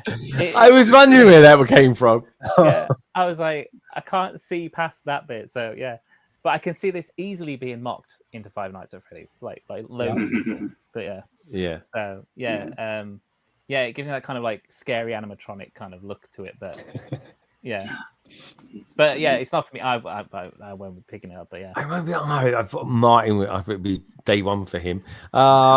Carrie, you like cute things? Does it do anything for you? I mean, Ian. Yeah, I mean, Ian basically is a human teddy bear. I mean, look at him. He's like a human Chewbacca. So He's got a thumb. It just needs paws. That's the problem. It needs something there. But it's got just a sausage finger. I mean, basically, if that was a red bear, I mean, it looked like he's got like those sausages you get from the chip shop, Martin. Savoy. Yeah, that's it. Savoy. Oi, Savoy. I would make a red version of this and call him like Savoy. I don't know. Savoy Steve, yeah. Everyone's Steve. We've got Spiky Steve. Might as well have a Savoy Steve, I think. Sorry, that was a bit of a crude laugh. That was the Essex coming out of me then. Gaz, what do you reckon? You like sausages? Yeah, you like cuddly things. What about this bear then? And it's all right. I mean, I'm just waiting for the Rebrickable to come out, where he's something from Alien, like all the other sets seem to be doing at the minute. Yeah. Oh yeah, it was just on this thing. Do you remember? Was it me or was it last weekend? Did everyone just seem to be buying that 3-in-1 set just to build the face hugger? The face hugger. Yeah, that's really good. I quite like it. Yeah, well, I'll tell you what. After seeing Romulus, 4-in-1, it's great. Yeah. Was it Romulus the latest one, or was it Remus? Yeah. Yes, there's this one scene where the face hugger's on his face and he's still doing that. I was like, oh yeah, get that out of your face. But yeah, it was a whole little rude bit that was. But anyway, yeah, I just quite cute. What are they saying out there? We've got Moto out there. Moto, it's been a minute. How you doing, my friend? It goes, have it look at you. That's creepier. Oh, yeah, that's what I mean. But that's what Nicole loves, that sort of thing. She really does. It goes, Teddy voted Lego set most likely to come to life to haunt you. Yeah. Guys, was there no like killer bears in Doctor Who or something like that? You can sort of It's all years ago, something similar, but not bears. Yeah. Some creepy looking thing in the first place, so it doesn't count. Yeah, I think it would be good, like a big sort of upscaled kind of what are they called? Weeping Angels, was that it? Oh. Yeah, they had a big. They did kind of make the Statue of Liberty one. Oh yeah, that's a good one. Yeah, that'd be great. Has someone actually done that? That would be a really good mock. I don't think they have. Okay, all right. I know. Yeah, good idea though, wouldn't it? Anyway, let's have a look at another ridiculous set that I've not heard anyone talk about anywhere, nor have I even seen it reviewed anywhere as well. So it's probably why it's taken weeks to get to it, to be honest. Any videos on this? No, obviously there was no budget for this on there. So it's one of those things, right? It's absolutely pointless if you think of it like an adult, but if you think of it from a kid's point of view, it's just bloody great. It's a monster truck for a great big green guy. It really is. Got cool stickers on it as well. I don't know. Is your son Keith into this kind of thing? Does he like big cars or anything like that? Or is he just into bears? No. He skipped this phase of Lego and just went to the, because we did the modulars. He kind of skipped over this stuff. You've educated him up. That's the problem. You've educated him up. Yeah. I guess when you start big, that's what they expect. But yeah. No, he was in the car, like the Hot Wheels stuff when he was little, and then he was never a monster trucks kind of kid. So I definitely think Lego's kind of trying to get in on the Hot Wheels stuff because we've got that CMF series coming soon. Yeah, I'm curious about that. I think that's going to bomb. I don't want it to, but I just go and get Hot Wheels or something like that, which is interesting because it's almost like. It's almost like a bit of a tit for tat going on between Mattel and Lego in the sense that we've got Mattel.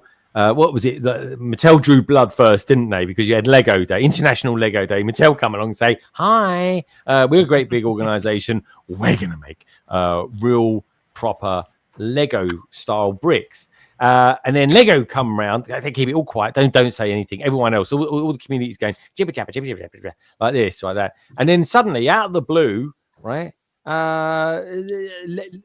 Lego strike back because they're like, yeah, we're going to do Pokemon Sorry, Mattel.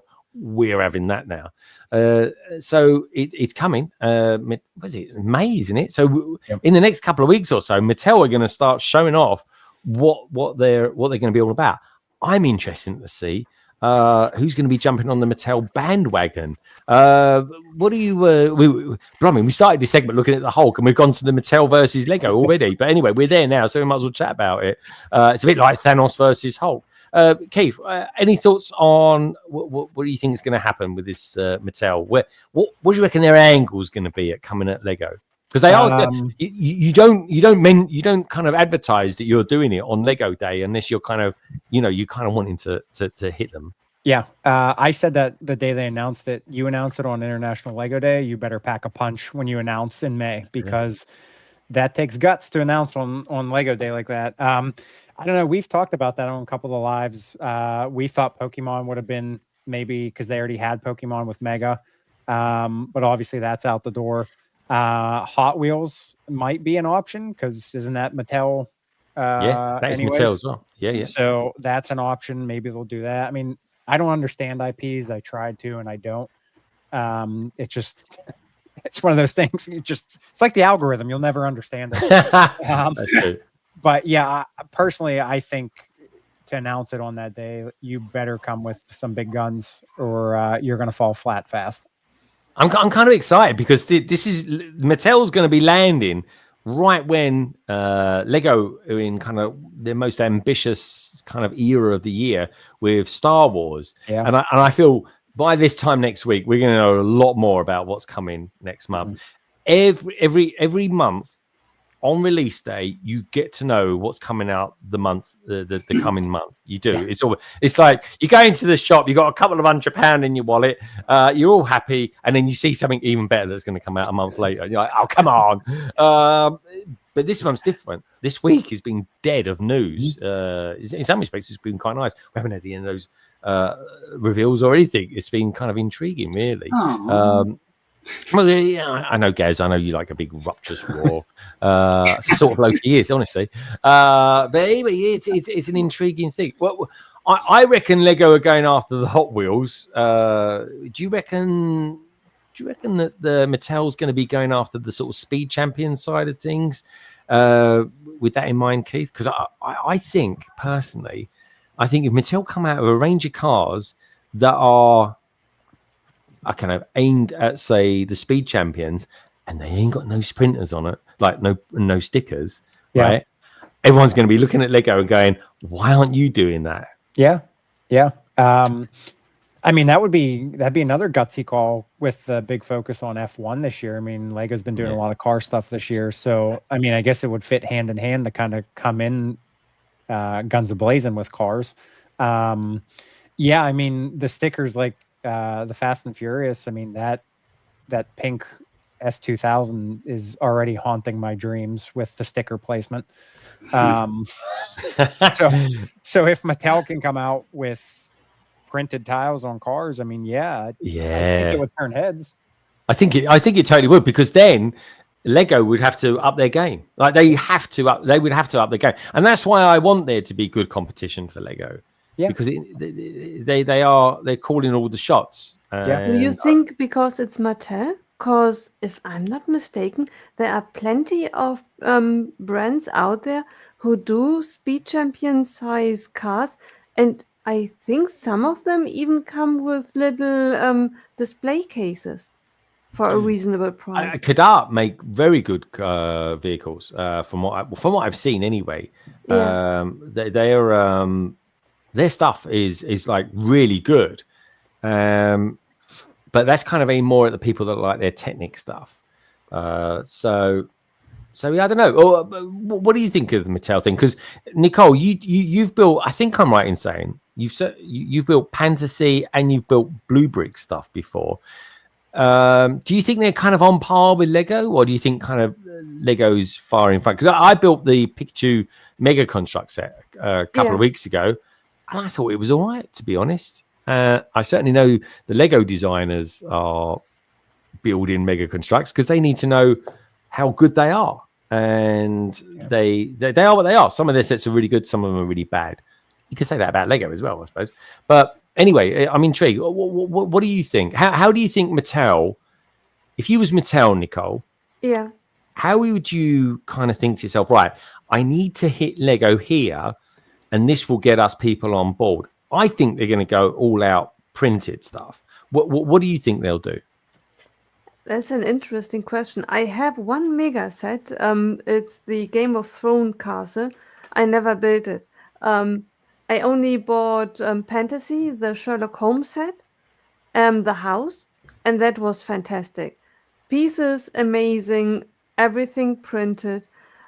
I'm not really sure what the route will be for Mega Bloks to distinguish themselves, because we have Fun Hall, light with print, really beautiful sets, great quality in pieces. We have Fantasy, great piece quality and printed, and good designs. In order to stand out, I think just prints will not cut it. And is it really that just going for speed champions is hurt someone else? It's a start, though, isn't it? They're not going to come out of a massive catalogue and sort of see what floats. I honestly, I think they'll be kicking themselves that they've lost the Pokemon. If there's one, I tell you what, right? There's two franchises out there that I think could take over from Star Wars, and it would take a couple of years for this to happen. It really will, folks. I think Star Trek, and I think we can all agree that there's a rumor out there saying that we're going to get, I don't know, potentially an Enterprise D. I think Star Trek could, and the other one being obviously Pokemon, which is kind of official. And Pokemon is bigger than Star Wars. It really is. Because Star Wars is in a bit of a dip at the moment, and as good as Andor will be, it's still not going to get bring back all the hordes of fans or anything like that. So I don't know. I think they need to get hold of a bigger IP. Some people would argue that maybe there's too many IPs in Lego, and that's kind of making them lose track of their own stuff. Now, I know a certain bods that have done a podcast on that recently. At least I've seen the headline for it. I haven't listened to it yet. I wish I had now. But anyway, give us what do you guys think? How do you think Mattel should? We all know Lego's weaknesses. But do you think Lego's weakness is the fact that it has actually got too many IPs? So, I mean, I think the Mattel stuff, I think a lot of people are reading into it way too much.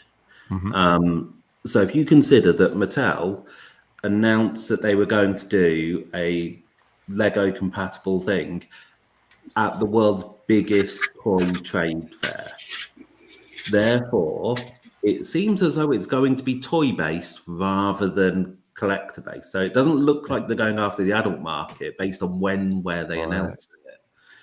And so things like not doing, like losing Pokemon, I think if Mattel had come out with a new brick building system and they call it whatever they want, if that had just taken Pokemon, then that's not a new company, is it? Because Mega Bloks is already doing that. So they couldn't do Pokemon. They have to do something new because that's how they make an impact. It has to be a new IP that they're taking on, or something complete like their own brand stuff. But I think what we're going to see, we've seen them do, obviously through Mega Constructs, they've done multiple IPs. They had Halo for such a long time. Oh yeah, they did. And then they had, He-Man. They've done a whole bunch of stuff. They did some good stuff on He-Man, to be fair. I know people that have built them recently, and they've actually said they were pretty good. Yeah. But then outside of Mega Constructs, they've also done Barbie Lego, essentially, haven't they? That was a separate thing entirely. So, Hot Wheels is their big IP that they've not really done much with in terms of the Lego space. So it could be that that's what they're going to go after. But as I say, I think they are going to focus more on toys rather than display. Yeah. And so I think that's where Lego doesn't get that much competition. So if you take, FO, Fantasy, Blue Bricks, they're all, and like things like Kobe as well, they're more display sets. They do have some playability in them, but people will talk about the fact that, you know, they're a bit fragile, or, you know, I think, isn't it like the FO train? It doesn't run as a train. It is just designed to look like one. It doesn't go on back. The wheels don't turn. Yeah. So they're more display pieces. So I think Mattel's going to come at it more of a, this is a toy. They're going to be building sets which kids can throw around a room and they're going to survive that. So I think that's going to be interesting to see how it impacts, not necessarily on things like the big sets that we see, like the Lord of the Rings sets and stuff like that. It's more what impact it's going to have on City, where, you know, I think there's going to be a lot of direct competition there. So I think that'll be interesting to see, because City has gone through a couple of different phases recently. Yeah. They kind of dumbed it down a couple of years ago, and it was all very much 4+ and a very basic build. Kind of stuff. It was, and Friends took them over. Friends was like doing much better, more interesting buildings for a couple of years. So so I'm hoping that we'll see some more life going into City. You know, and I think that'll be good for, you know, particularly for us as city builders. We don't actually have that much Lego City stuff in there because it's a bit too basic. So I'd like to see something more going on there. And that's hopefully what we'll get. Yeah, it'd be interesting to see if anyone actually mixes Mattel Lego with their own. Now, I know I can even feel Carrie kind of oozing into a sweat thinking about mixing Mattel bricks with Lego. But would I won't. I refuse. Am I the only one who saw the Squid Game thing from Mattel? Oh yeah, yes, that's right. Yeah, that's not toys. That's adult display set, surely. But what is that? That's not under their new? I thought maybe I'd just dreamt it. No. no. Again, it did the rounds for 2 days on Instagram, and then it just fell off a cliff. But anyway, it'd be intriguing to see what they get up to. I was going to spend a bit of time looking at this, but I think Lauren summed it up. Just saying, American monster trucks, smash, superhero, bad guy, boom. That's it. That's our review of it. I tell you, if I buy this set, I'm going to use that, and that'll be my review. I'll just do a TikTok on it saying that. Thank you very much for that, Lauren. I'll give you full credit for that one as well. So what should we do first? I think what we do next, right? I think it's going to be interesting to see where Mattel go. I'm kind of excited to see how it does develop. I think competition will be good for Lego. I think there's some good operators out there. Blue Bricks, I think, are really good. I kind of like Blue Bricks. I like their kind of, I don't know, they seem a bit family orientated, which a long time ago is exactly what Lego was. It's intriguing, isn't it?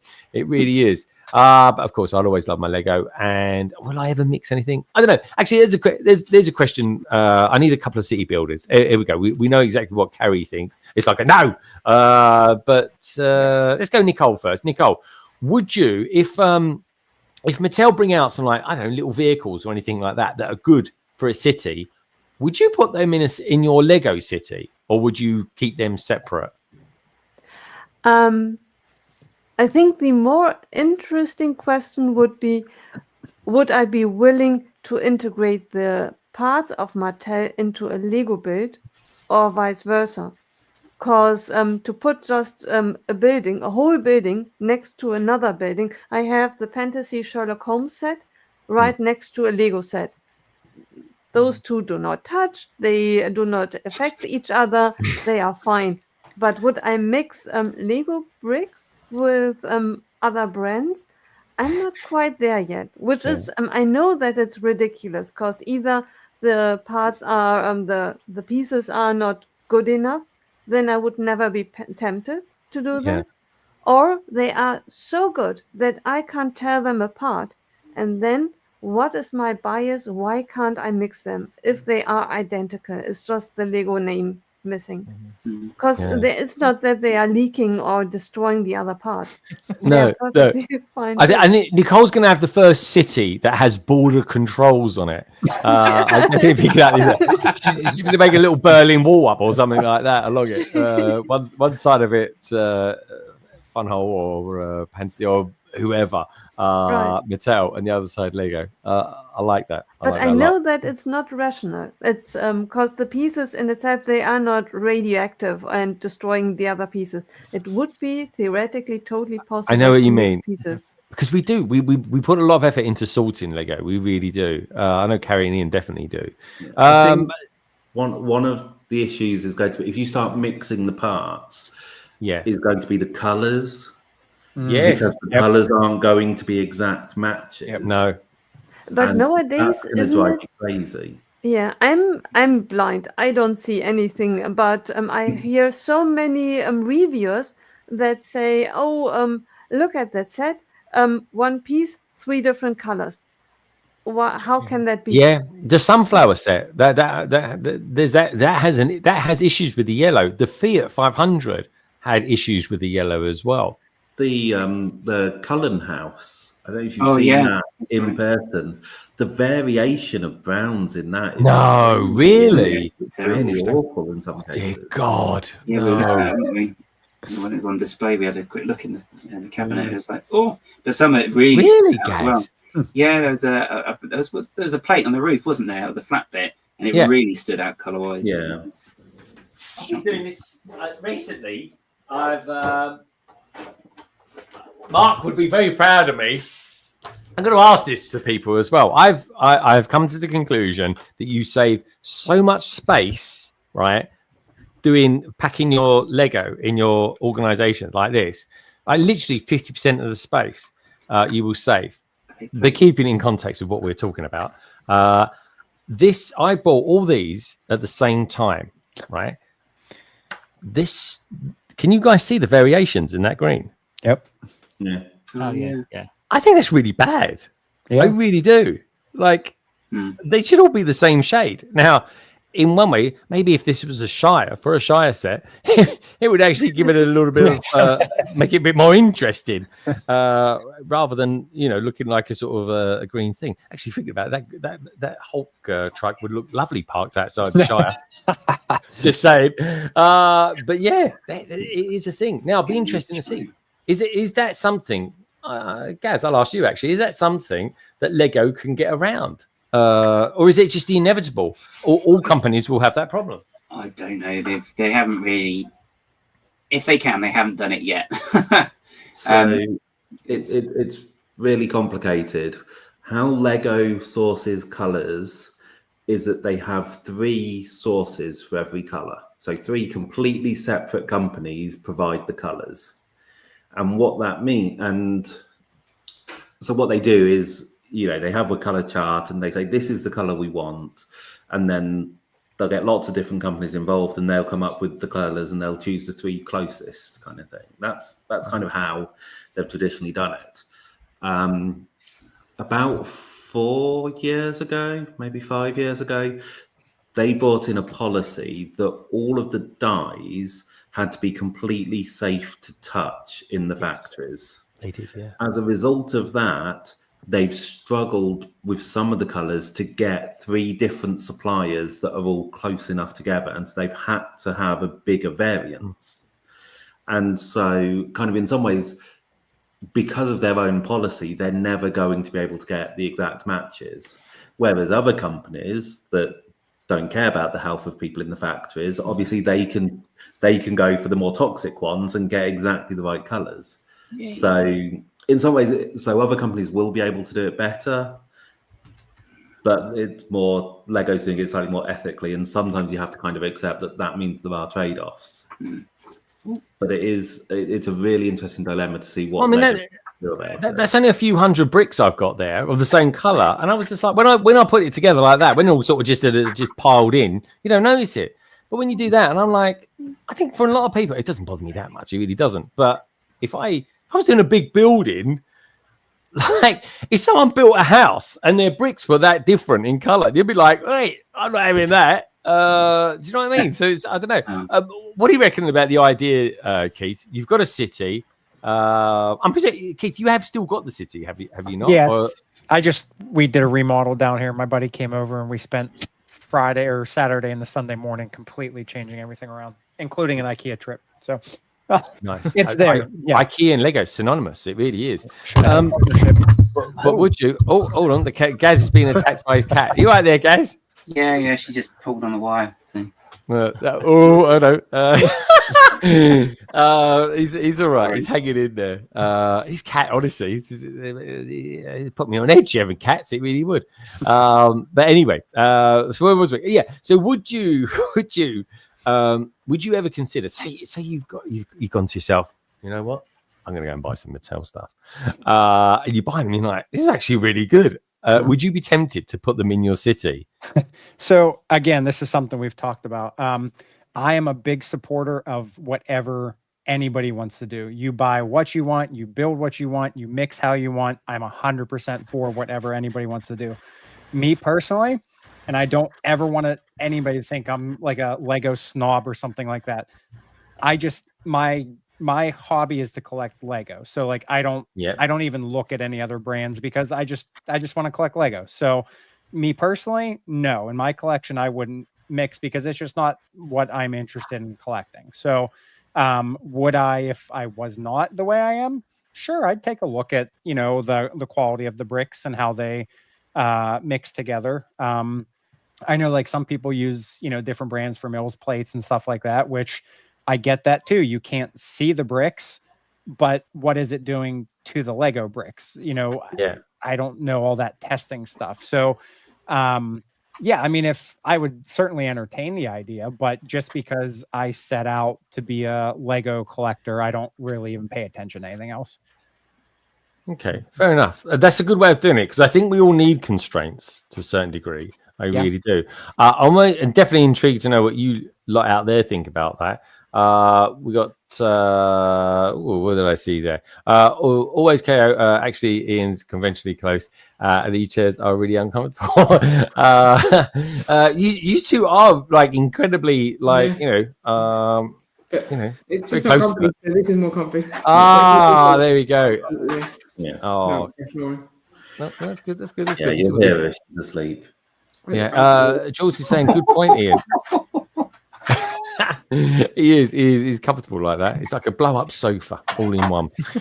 Good point, Ian. City does need some direct competition, as is been a bit repetitive. I will say this: there's a few. I think this year they've got better, especially since Chris Stamper sort of taken over being the lead over there for Lego City. I tell you what, I did get today though. I bought it on Amazon. It's the Formula One truck with a couple of Formula One cars. And I got it was 20. I think it's 22% off, which I thought was pretty good. Nice. Yeah, so I basically got a £90 set for £70, and I thought that's good. That's good. 1,000 pieces as well.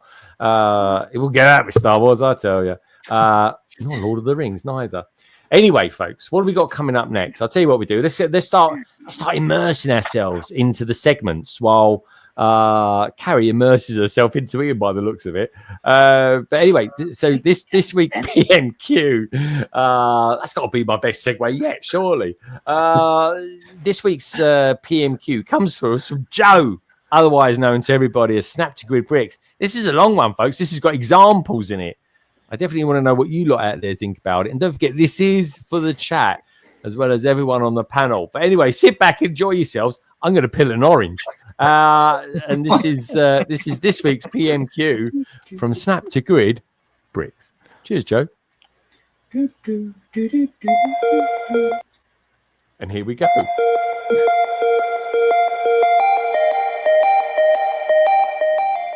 Evening, everybody. It's Joe here, also known as Snap to Grid Bricks. You can find me on social media if you're looking for me. I guess you've reached and made it through the segment of PMQ, so you've gone through the 2 hours, 20-minute introduction. Congratulations, you guys deserve a round of applause. So tonight's PMQ is a little bit touchy.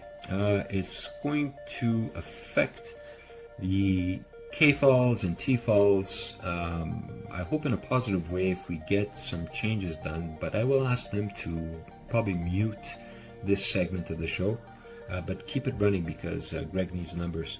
So my question for you lot out there is as follows. This right here is the Death Star. I think it was released as a gift with purchase last year. and it's an 18 plus set. Looks like a gray tennis ball on some kind of stand, but I guess because the word death is in it, it's an 18 plus set? Maybe. I don't know. Here is another 18 plus set by Apple. It's a red dude holding what looks like a flame. Again, 18 plus set, and it's got about 200 pieces. So maybe the flame is preventing it from being whatever 8 plus set. Maybe the Lego group doesn't want kids to torch themselves. I don't get it. Here's another set. This is a 6 plus set. It's a battle pack, and all the dudes are holding guns. All the dudes got guns. And it's a 6 plus set, and it's got a stud shooter as well.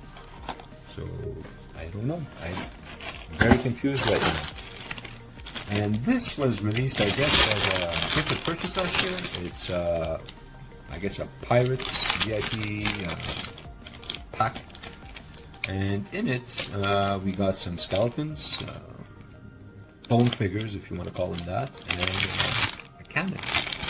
And it's 6 plus. So I don't understand it. I don't get it. If you can explain it to me, I would appreciate it.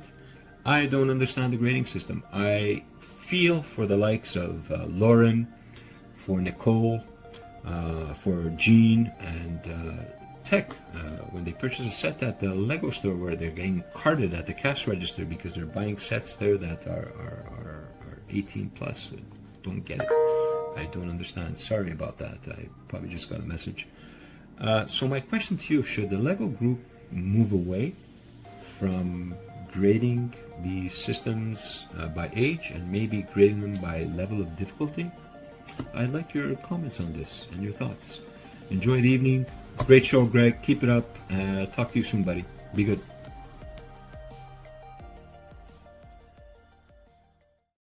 So that's our good friend Snap. Honestly, I've eaten an orange. I peeled an orange, ate it, and a banana as well. What can I say? If anyone wants to do more of the PMQs that long, thank you very much. I'm all energized now. So where should we go? This has got to be I think the starting place for this has got to be Ian. Ian, what do you reckon of the guidance? Is it a thing? Should they ignore it, or is it a money spinner, or is it just literally guidance for people? So it used to be fairly sensible. 4 plus meant that it was a set that a 4-year-old could build. Didn't have stickers because 4-year-olds can't do stickers. Yeah. Or 41-year-olds. Yeah, not allowed. It was a cheap shot. So, and it would be big parts that were easy to put together. And then as you went to 6 plus, they'd start to get a bit more detailed, but still they were fairly large pieces. And then as you move up, it's not until you're hitting like 12 plus that you'd start looking at having snot techniques and that kind of stuff where it's more complicated. And that all worked. That worked really well with modulars being 16 plus because they were the most complex builds they had. They had techniques that were introduced in modulars that had never been seen before. Then they added the 18 plus range, and it all just went to hell.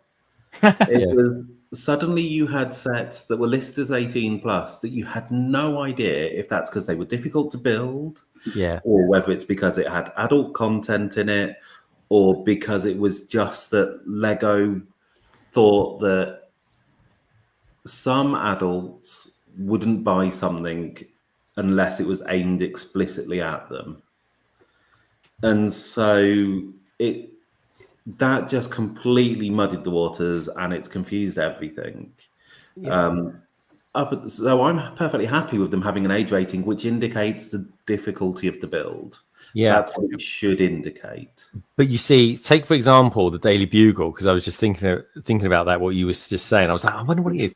The Daily Bugle. Now, there's a couple of figures. Now, if anyone's seen it, they'll know what I'm talking about. If you watch the series The Punisher and Daredevil, they're not exactly cutesy programs, those, right? And that's why the Daily Bugle is an 18 plus set. It's not necessarily a hard set to build, right? I'm not saying it's not. It's not. There's a lot of But Windows it is going on a there. strange reason, because in order to know who the Punisher is, you need to watch the show. If you want to give the Daily Bugle to a small child, given it can build it, it would not really associate anything with the Punisher. It would be a figure. Yeah, Yeah. yeah. To a child, it doesn't really matter. Always got a Q. I mean, it's not much different to a pirate, really. To be honest, he's kind of logo thing. It's just missing a couple of bones. That's all. But anyone who's come into contact with the Punisher probably is anyway. So it's. I think that's why they did it. I'm pretty sure that's why they made that an 18 plus. So, do you think, Ian, the potential is there that they can use it as a loophole? I think that's all nonsense. They set the Daily Bugle to be 18 plus because they wanted to get adult Marvel fans to buy it, and they thought that if they market it as 18 plus, people would be more comfortable as buying it. The idea that they did it so they could include the Punisher, I don't think they did. They may have included the Punisher because they decided it was going to be an 18 plus set. Okay, yeah. But the 18 plus was definitely we want to aim this at adults. Yeah, we want to get more adults into Lego. Because they're the ones with the money. Let's be serious. Now, actually, earlier on this week, before I come to Carrie, earlier on this week, I did actually, because I thought it was worthy. I mean, something I might do going forward anyway. I actually, for my members, for those that can't actually watch London Calling tonight and tune in for one reason or another, I actually published it to the members as well. A couple of people got back to me. Polar Bricks, who's at the Black Country Brick Show tonight, he's actually pinged me some pictures. He says they're more like guidelines anyway. So that's what his point is. They're kind of guidelines. I think it's more the question of whom they're aimed at. Macro Bricks got back to me and said, I swear it's only 18 plus because you need to have a full-time job just to afford it. So that's I love that theory. It really is. Carrie, do you share your husband's thoughts for the guide? Because you do a lot. You like friend sets and stuff like that. I mean, what he says makes sense, but who's looking at the box? Like, oh, I like this set, I'll buy it. I'm not looking at the age rating. I think so when I buy from me, I guess if you're buying for a child, I have spoken to people who have not bought 18 plus sets for their kids because it said 18 plus on it. They are not AFOLs. They've gone into a shop, they've seen something that says 18 plus, and they've gone, well, therefore it's not suitable for my 15-year-old daughter. Yeah. And it's like, no, that she's into that theme. It would have been perfect for her. It wouldn't have been too difficult, but it says 18 plus on the box, and therefore they lose sales because of it. Ian, do you think it would be an option to change from the general age of the person who builds it to a declaration of building experience? If you build that could work, like have a difficulty star rating on it, kind of thing. They do that on model building, don't they? They have it. They have difficulty levels on model building. Yeah, and that's what we do. We're kind of building models, but just with bricks. I think that would make. I agree with that. Rather than trying to say it based on age, because we do know, like my nephew, he will build sets which are well above his age range, and that's just because that's the kind of kid he is. He is autistic and has kind of hyper focus on it as well, and so therefore can cope with the instructions where younger kids are more like other younger kids or kids without those neurodiversities may easily get bored of it and move on. And so it is always a guideline. We will get kids who are older, but for various different reasons, you'll always want to keep to a lower age range, either because they have different issues. They could have ADHD, which means it's difficult for them to complete a big set. And so you're better off getting something that they can build quickly and then enjoy. So when you have kids, you will learn what kind of thing they will go for and what age ratings you can get away with. Yeah. It's more if you're buying for someone else, that's when you want an age rating to help you. Yeah, like my brother-in-law was celebrating his birthday the other day, and he's going to Paris for his holiday. So I bought him the Paris Skyline architecture set. He's always taking the mickey out of me doing Lego. He likes it really. He might even be watching out there now. Evening, Paul. But I thought it'd be really nice to him. He's going to be a nice surprise. He had no idea. He's literally waking up one morning. He's going to be going out, and he's going to Paris, and that's what it was like on his birthday. And they sort of sprung this surprise on him, and I thought, you know what? I'll buy him the Lego architecture set because it's an adult set, you know, and it all looks very adult and everything like that. They've kind of made it look like. I think the architecture is a really lovely thing from Lego, and it's one that a lot of adults can associate themselves with as well, and not feel silly. Because we all, you know, back in the days when we first got into it, maybe we all felt a bit silly. Because we're not. We're kind of grown out of that long time ago. So let's go next. Let's go to Keith. Actually, Keith. Obviously, you've got a kid. Your dad. I get the sense that your dad kind of started this off originally as a collector, and then you kind of doing your thing, and you've got these family traditions. I like that. Yeah, I think it's a lovely thing to have. Beautiful memories are forged by things like that. Do you what do you think of this age rating? Is it a rating or is it just a guideline? What's your take on it? You know, my experience is it's a motivator. My son looks at the set and he goes, "Ooh, that's 6+. I can do better than that." So he'll go and he'll look for the 12+ or whatever. I personally would come up with a patience scale. How much patience do you have to build this set? Because I like that. Because, you know, I mean, you can't like a Technic set. Yeah, there are young kids that can build Technic sets, but those are complex builds. I don't really get, or I don't understand the ratings. I mean, it's kind of like the age thing. Why can't you be 100 years old and build a Lego set? Yeah, you can only be 99. So, you know, it's just like, I don't know. I mean, that would be another Lego insider question. Like, what is the reasoning behind the scale? Mm-hmm. Yeah, good point. Good point. Great question as well. Thank you, Snap2Grid Bricks. If you want to know a little bit more about Snap2Grid Bricks, check out his details, folks. You'll find them down in the description below, as you will find Gaz, the Bods, Madlib, Nicole, and of course Keith as well. Brick together, click together. So also as well, folks, anyone who's just tuned in, do me a little favor. Please do give the stream a thumbs up. It keeps the lights on in more ways that you can imagine. It really does. Where should we go next? Well, Nicole can't keep her down. She just keeps coming at us with questions even more so. We're going these crazy German tangents. Nicole, what do you think? Is it a guideline? I mean, you was building. What age rating is that set that you're building tonight that went a bit oinky doinky? That's a very difficult question because it is a gift with purchase kind of insider thing. What's the number for it? We'll look it up. 40786. 786. Let's have a look. Let's have a look. Lego Microfighter. I think it's it's 18+.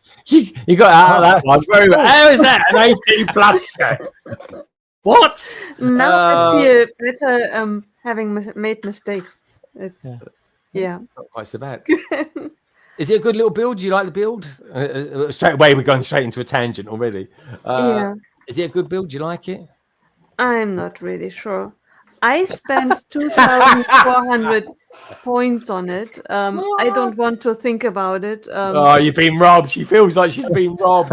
Yeah, I had. My expectation management wasn't well managed. It's I don't know. Yeah. We got the space babies with it. Did you get a nice baby? Space baby. The space baby is all right, and it's kind of cute. But... Reviews, Nicole. You should just do really one-line reviews. Yeah, I don't know, and then just put it. Is it a space baby though? Because isn't it got? If it's got like an adult style face, it's just a micro space man, isn't it? Right. She's saying it's a space dwarf. It's a space dwarf then, guys, surely. Or Hobbit. Is it a Hobbit? Yes. Hobbits in space. Yeah, right. They always think like that in space. I'm a hobbit. I love it. So anyway, back to what we were talking about 10 minutes ago. Nicole, what's your thoughts? Is it a load of malarkey, or do you think it's just a guideline that's there to be ignored? Because like Mav said it, I'm going to go through the chat comments in a minute. Yeah. Not in a million years have I ever been in a Lego store. Someone's bought an 18 plus set and they've been like 14 years old and they've been turned away. Has anyone ever seen that? Because I never have. That's for sure. I'm sorry, son. We need to see your ID before you buy this set. Yeah. If anything, it's they are celebrated. Like, wow, you can build that. That's amazing. It's not like as if you were trying to Really? buy. I'll be thinking, yeah, you got the money for that. Yeah, I never heard that. I rather heard, and you never heard anyone buying cigarettes. Like, wow, good job. You can already smoke. Yeah. But I think, Ian is right. Probably marketing strategy, especially. I feel that Lego gets easier and easier to build because I realized it when I built Fantasy. That was a set where you had multiple bags of the same number, 3 number 1s, 2 number 5, and we don't have that in Lego anymore. You get 1 bag number 1. And even those bags get smaller and smaller. It's almost logical, Nicole. It's almost logical. I'm German. Yeah, but or is it just me that the bags get smaller and smaller and the pieces in the instructions on each building step, that you only have 2 pieces to apply on each step? Yep. Oh, that bugs me. Yeah, it's like, come on, give me some more instructions. Like, you do something, turn a page. You do something, turn a page. You add a brick, turn a page. Add a brick, turn. It's like, come on, give me some more. Oh, but then saying that in the same breath, we like people like Gaz, especially Gaz. If you've been on a live stream with him, he'll get to something and it'll say repeat 5 times or something like that. Yeah. And it's like every time he does it, he's like. You didn't make the sound as well. That's not what I do. He's so dramatic. He really is. Guys, what do you reckon of this age nonsense? Then, what do you think about that? I think it's interesting because I didn't used to do it. Because I remember I just double checked just to make sure I wasn't misremembering. But they didn't like if you bought Black Seas Barracuda when it was out. It didn't have an age range on it at all. Not. So I had a look. Apparently, the age ranges were introduced in the 2000s when they first came up with like creator and modular and UCS type sets. So I think it's because they're more complex. But of course, then had the back wash, as it were, onto all the other sets. Then that they putting age ranges on there. So I don't know. I don't think you need it really. I mean, you can just look at it and you can just say how many parts. I mean. Okay, it's not Lego, but you look at a jigsaw puzzle. If it's got 8,000 pieces, you think, yeah, I don't think I'm up to that. So it's kind of the same thing, but it's just 3D as opposed to just 2D. So I just personally, I don't really see the point. And yeah, as Mav said as well, it's not going to stop someone buying a set.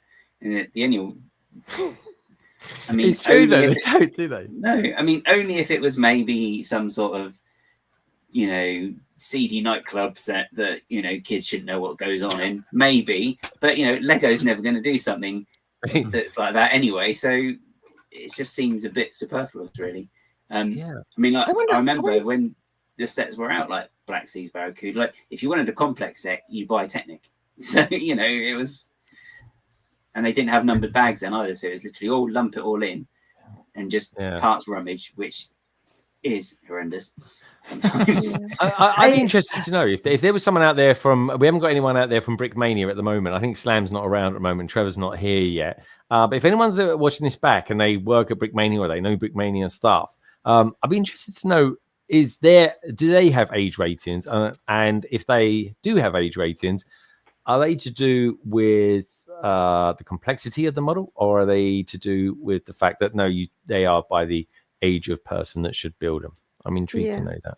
Nicole. Now that we talk about it, I'm wondering if maybe we talked before about different brick providers, if we need other informations on the box as well, because I heard that certain providers do not bring out a set like Lego does with different building steps.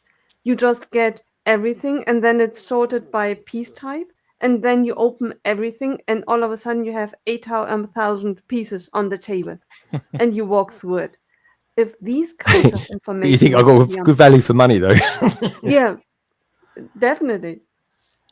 Yeah, but is that something that would be of interest for someone who wants to dive into something from another brand? Given the money is okay, the piece count is okay, the model is okay, that you would be interested to know beforehand that if you want to build that, you open everything at once, and then you have 8,000, 10,000 pieces on the table. I don't know, Nicole. This is you. I'm getting a sense that this is because you're doing the Ninjago City at the moment, and Yeah, you got to get through it. It is a thing. BKM says it is skill level. It is a skill level. Thanks for that, Marty. Appreciate that. What's this? Set 75827. A front of Gaz's CD nightclub set. Yeah, I tell you as well. One based in Manchester as well. If you know, you know. Yeah, we've got Brick Tastic UK out there as well. Says who doesn't have a brick separator in their own collection? They had to go in the back for one. It cost £1.99. Really? They should just give them away. Do you know what I mean? All right. So last of all, then, while Gaz tees up this week's mock the week, something.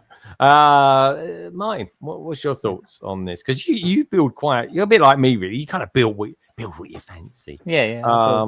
What's your thoughts on this question from the brilliant Joe? I do think it is a marketing strategy with the 18 plus to aim it at adults, particularly as adults seem to have adults and IPs have helped bring Lego back from the brink. So so I definitely think it's marketing. Also because when you, like, for example, when you talked about Punisher and stuff, the Punisher comics have age ratings as well, and Punisher comics are probably like 12 plus or something, or so for them to say, oh, because it's got a character that's a murderer, then it needs to be 18 plus, it doesn't go in line with what the comics are. So if you're looking at the source material, it's not in line with the age range. Jaws is an 18 plus film, and the Jaws set is an 18 plus. But as I say, I definitely think it's a marketing thing. And for all the other sets, as you say, it came in with the kind of modulars and the UCS stuff. So with all the other sets, obviously they've just used the age as a guide for skill level. But yeah, they should probably just put skill levels on it.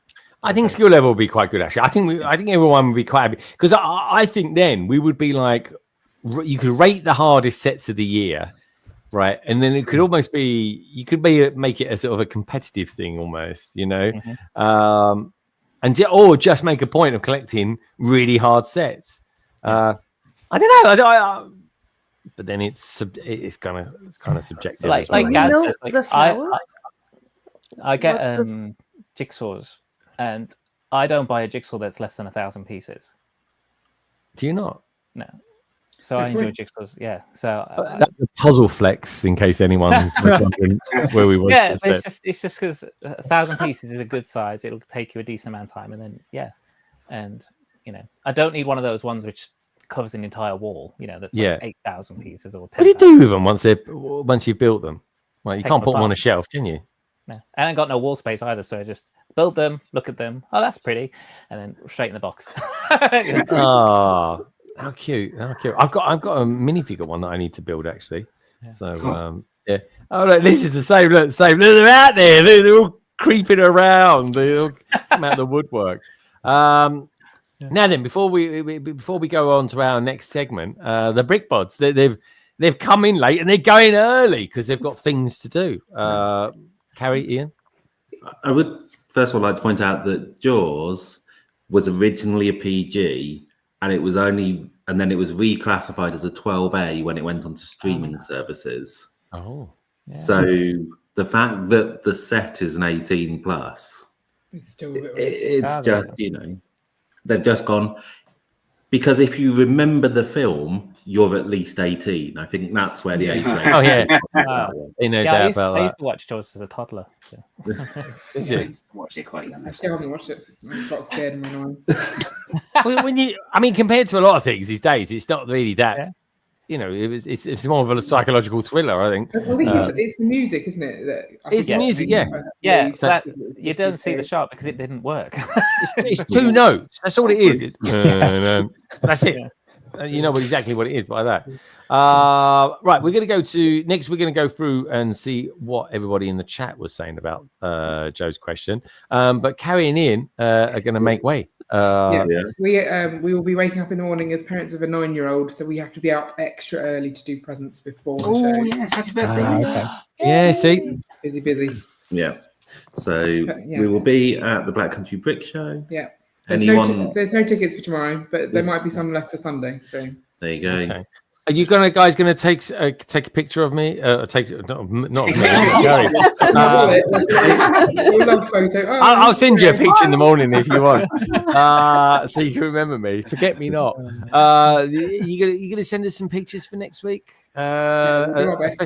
Maybe consuming some food types or something. I don't know. Bacon sandwich photos. I want to know. Oh, Yeah, you sent it to me last year. I think even Chris was in it last year. One Brick Star. I want that bacon sandwich shot.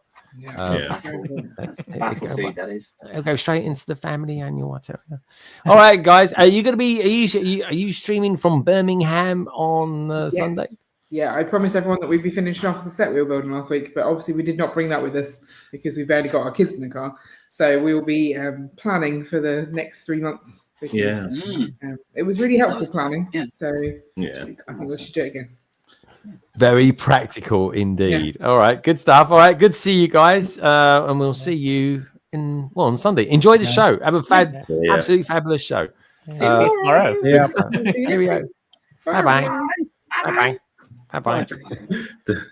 I think you can go if you want. You know what I mean? It's all about string it out, blimey.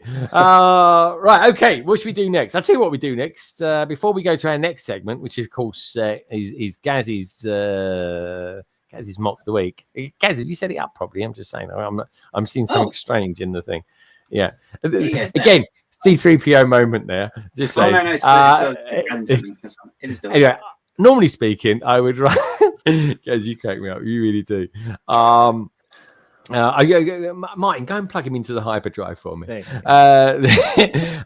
Normally speaking, I'd rerun the video again, but of course, we want to try and get this this live stream done by midnight. So anyway, let's go straight into the chat and see what they said about Joe's query. Brexit is good timing for him being out there tonight. Actually, I know he's good friends with Joe. He says, Snap knows what's going on. He really does. Outlook sound effects. I think Brandon caught on what was in the video message. PMQ panel marathon question. I know. Bright Fishwick says, catching some stray compliments from Snap. You're welcome back any day. There was some in there as well. Put it back, folks. You know what I mean. The ages make no sense of the time. And that's true, actually. We've got great PMQ, Joe. I think 18 plus sets. This is from Saladscape. Are marked that way to lure adults in. I agree, actually. Little money spinner. The F1 cars are 10 plus, except the Red Bull ones. Those are 18 plus because they don't want to promote energy drinks to kids. Yeah, that is the most modern classic day variant of that we've got. It's a good example, that is. So thank you for that, Sugarix. It says it, but it is all subjective. Yeah, I agree. If you've just got into Lego, one of the first things I built was architecture. God knows how I kept going. I don't know after that. But anyway, I did. Also, says Satiscapes, to put stuff behind some threshold as they didn't want the market adult-oriented content aimed at kids like Red Bull. Of course, that makes sense. So Rick then goes on to say, says, it seems that the ages on sets just depends on how Lego feels that day. Yeah, exactly. Because it is ironic that the 4+ sets, I mean, kids probably have more fun with stickers. So why 4+ sets don't have them, I don't know. What buddy? Lego's got it all. That's true. Mav goes on to say then, it's not like the store would stop a kid buying it. In fact, I think that's one of the best quotes of the night. That one is. And then goes, using a difficulty rating would work better. Yeah, Gen Alpha 18+. Yeah, exactly. Intriguing. Maverick said they can have some love, and of course Lauren does love Nicole as well, and the sheer randomness. Jules goes on to say, I think the idea of difficulty indicator is needed, but age should not be it. Yeah, exactly. I think just a sort of a difficulty 1 to 10 or something like that. Definitely something I'd be interested to know. If anyone's listening to this back, go on, guys. I was to say, just maybe you could do it like as an average build time. So, say, an hour build, 4 hours build, 48-hour build, very, very roughly.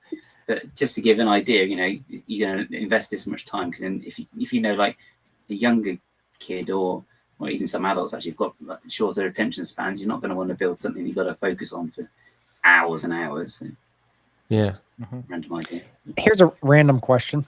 Go for it. So what makes it different between how the Punisher kills people and is in an 18+ set, or Star Wars stormtroopers, who we know have bad aim, but they're in a battle pack at 6+ and they're killing people? So to me, that doesn't jive. You know what I mean? That's what Joe said. He said, like, you got this thing called a Death Star. It's just basically a round ball with a laser, right? And then you got a Bionicle set. There was a gift with purchase. I mean, that was ironic. There wasn't any piece of Bionicle in it. Anyway, I'm not going to trigger the Bionicle fans. Anyway, the Harry Potter ones give me enough grief. And I don't know. It's just intriguing. It's intriguing because you get like a pack, a battle pack, and they've got like loads of blasters in them. They're guns. They're just called something different. This is why I'm intrigued to know if we'll ever get, Keith, a Megatron Transformer. Oh, that's the big thing. You've got Optimus Prime, you have to have Megatron. Of course, you'll probably get Soundwave and maybe Shockwave, or they could cheat and maybe do Galvatron. But they've gone with the Gen 1. And Gen 1 was Megatron was either a robot or he was a gun with quite a long sort of shoulder holder. So how they're going to navigate that, I don't know. Maybe they just won't ever do it. Maybe we'll never know. I'd love to know, though. I really would. Much like Star Wars blasters, Megatron blasted lasers. He didn't shoot bullets. Yeah, good shout, actually. He didn't do bullets, did he? It was his purple energy beam. He always shoots. Yeah, so it's like it's more of a ray gun. Yeah. And maybe that could be other. But also, I reckon, though, they just do, we're going to make this an 18+ set, and then that's it. Legally, they're okay with that. But it'd be weird because I don't know, just having a gun. Isn't it? That's what they worry about with it. No, you're right. Yeah, I like that. Oh, he's using a new buzzword there. I like that, guys. But it's true. It's true. You've watched the latest episode of Daredevil, haven't you? One about three episodes ago. They were mentioning optics in that. It was a good thing. I even asked Jem. I said, "What's everyone talking about optics for all of a sudden?" But I like it. That's good. It's an old word. Look at him. He's so educated over in Bristol. Anyway, I love you guys. I keep saying that tonight. I'm getting a bit soft in my old age, I think. I need to treat you mean, keep them keen. In that right mind. I don't know. Nicole, what do you reckon of Keith's question then? It wasn't that random, to be fair, Keith. I think we're in that mindset now. What is the difference between blasters and pistols? We got a pistol. We get pistols with pirate sets, don't we? I mean, that is a gun. Yeah. That is a proper gun. Yeah. What do you reckon, Nicole? Do you reckon there's sort of you get rifles as well? Do you think that should be a thing, or do you think it's, I don't know, water under the bridge? What's your thoughts on that? I think it leads to the general question of why are we getting fantasy soldiers, but not real soldiers? Yeah. What's the difference? Yeah. I mean, like Stormtrooper is essentially a commander of some sort, you know. Yeah. It is. I think it's the fantasy thing, though, isn't it? And it's like them sort of going along with the Legos thing. Is I think they can have historical stuff like pirates and imperial and all that kind of thing because it's a long time ago. And fantasy, like Star Wars and Lord of the Rings. When you build an orc army, I guess they weren't peaceful either. In the Avatar sets, which they're not that peaceful now. The Avatar sets with the blue Avatar, not the good Avatar. Oh yeah. They had there's a commander in that, and they had a helicopter and it had missiles and everything. You know. Yeah. They have war equipment. He looked like Duke Nukem. Do you remember Duke Nukem when he was? Yes. Sorry, I'm making everyone feel a bit old now, but it was Duke Nukem. That's who he was. Yeah, it really was. But they had you know, war weapons. Well, it was like the helicopter, the thing, but yeah. And even the ornithopter, I suppose, could be. It looks like an Apache. Yeah. Doesn't it? Yep. You know, it's not too far fetched from modern day. But there was a helicopter that they took off the market because last minute they realized it was war related, wasn't there? 2-3 years ago. Yeah, the Technic. Oh yeah, it was about 5 years ago. That was now. Osprey, wasn't it? But that jet, that 3-in-1 jet that we've got now, that looks like a war. Dude, jet. Yeah. I mean, that's Starscream from Transformers. So we'll definitely get one of those. But yeah, good question. There we go. We could talk all night about this one. I'll tell you, no such thing as a short PMQ. That's for sure. Anyway, some of us have got some shows to get to tomorrow, so I think it's probably about time now. And do let me know, folks, if you're watching this back. Leave something in the comments. I'll come back to it the following week, I promise. And even if you're listening over on Spotify and stuff like that. And just remember, folks, the audio version of the podcast comes out exactly 24 hours after this one's aired. So without further ado, I think it's probably time to Gaz to jump on the case for this week's Mock the Week.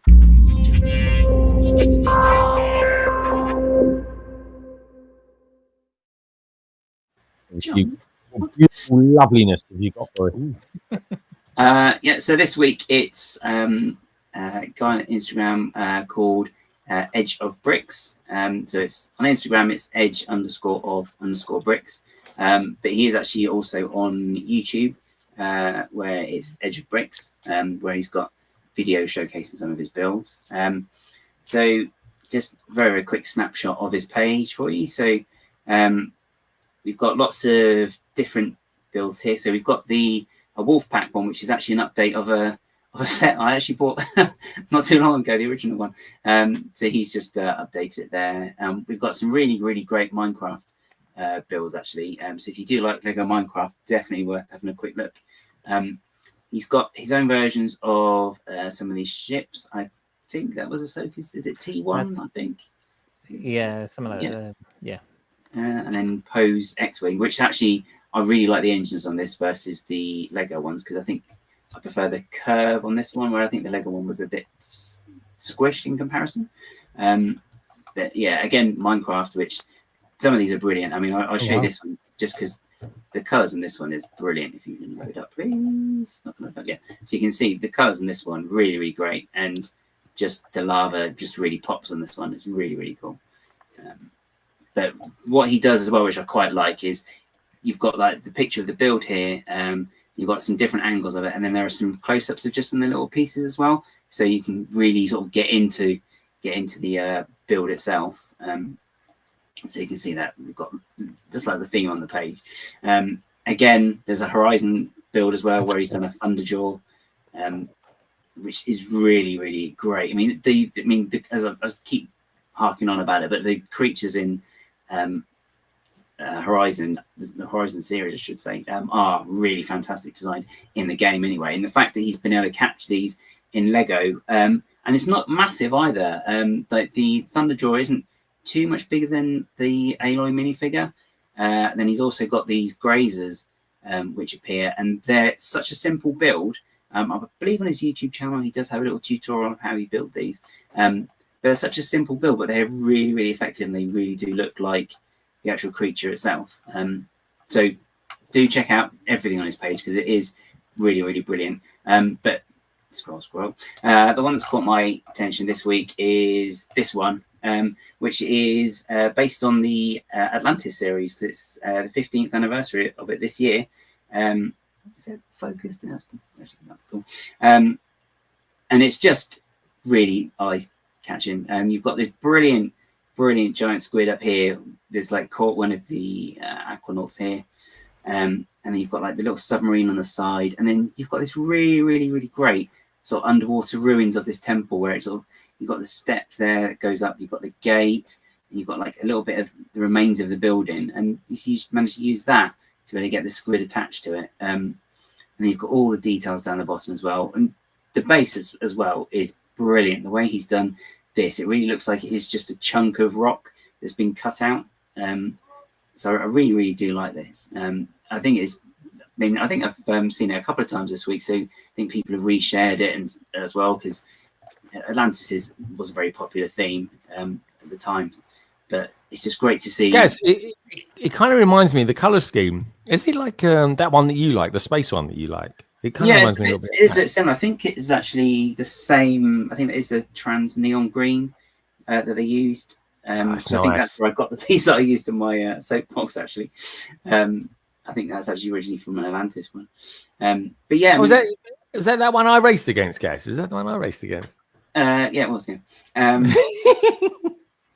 But you've got a really great looking submarine here. And it's just, again, the fact that he's been able to get it so that it is sort of raised up and it is like it's floating through like the sea. I like submarines. I think submarines are really, really cool. Like I always buy these really odd submarines. I don't think I've ever built one of them, but they do look good. I love them. Guys, I think you're kind of rubbing off on me because I really like the color scheme. That neon green, the trans neon green with the red, it works really well. Oh yeah, really. It just stands out as well because it's. I don't know. On paper, it sounds like it shouldn't work, but I think when you see it, it really, really does work really well. And I think, like on the M-Tron side of it, when you just chuck in a bit of the black as well, it just kind of ties it all together more as well. But yeah, I mean, in this, and again, as I said, in this particular build as well, it's just all comes together well because the submarine really sort of pops, but then you've got like the ruins which are kind of more dull in tone as well. As it would be under the sea as well. So all in all, I just really, really love this build. And it's just so much to see. Like I said, he just shows you all the different views of it as much as he can. And each time you look at it, you see something else. So like you got like a tentacle wrapping around or going through some of the ruins here. And then this side, you got like a smaller little squid there as well. And you've got again the rocks and all the different bits of coral growing on it, and some of the like seaweed now attached to it and growing through it's just, I think it's a feast for the eyes, really. And again, it's great. Yeah. I mean, I love it when people are breathing life into these older themes as well. That it's maybe just sparks the imagination in other people, so maybe you have a look at it and revisit. And I'm picking up kind of Poseidon Neptune vibes with this, Mark. Yeah. What was who's the character right at the front of the steps to the right of them? It's like a really red. Is that an octopus or is that actually a figure? I think it is a figure. I don't know if there's another picture of him. No, it's just that one. Because he's only just got. Oh, come on. There's probably a bit more actually on his YouTube channel, but I don't want to load that up because my computer won't like it. But I know there are a couple of sea. Based animals or creatures. Actually, Craig's is in chat. He's probably got a good idea at Atlantis because he did that build at Brick Tastic. I was going to say, yeah, he's like that as well. He's like that. It does look really cool. Yeah, it's that, and like the part usage as well. I mean, you can see the good old sausage piece here as just part of some of the the greenery undersea. It's one of those pieces that is really I'll check that adaptable. out. Yeah. Oh, there you go. Yeah. But yeah, it's a figure from Atlantis. I think it's like the best way I can describe it, I suppose, is like Ursula. So where she's got like the tentacle at the bottom half. So I think it's a figure like that, where you've got like that as the bottom half, and then like torso and probably a headpiece as well. I think you can really make it out brilliantly. But yeah, as I said, this guy's page is really great, and his YouTube is really good as well. He did a whole series on the Horizon, which is I discovered him there before, and then just this popping up this week is just been another nice little reminder of how great his channel is and how great his page is as well. So I think it's definitely worth checking out there. No, definitely. All right, guys, thank you so much. So just remind us again what's his name, because it's Edge. So it's Edge of Bricks. So it's Edge of Bricks, all one word, on YouTube, and it's Edge_of_bricks on Instagram. Excellent, guys. A blinding find as always, and that was this week's, folks. Mock the week.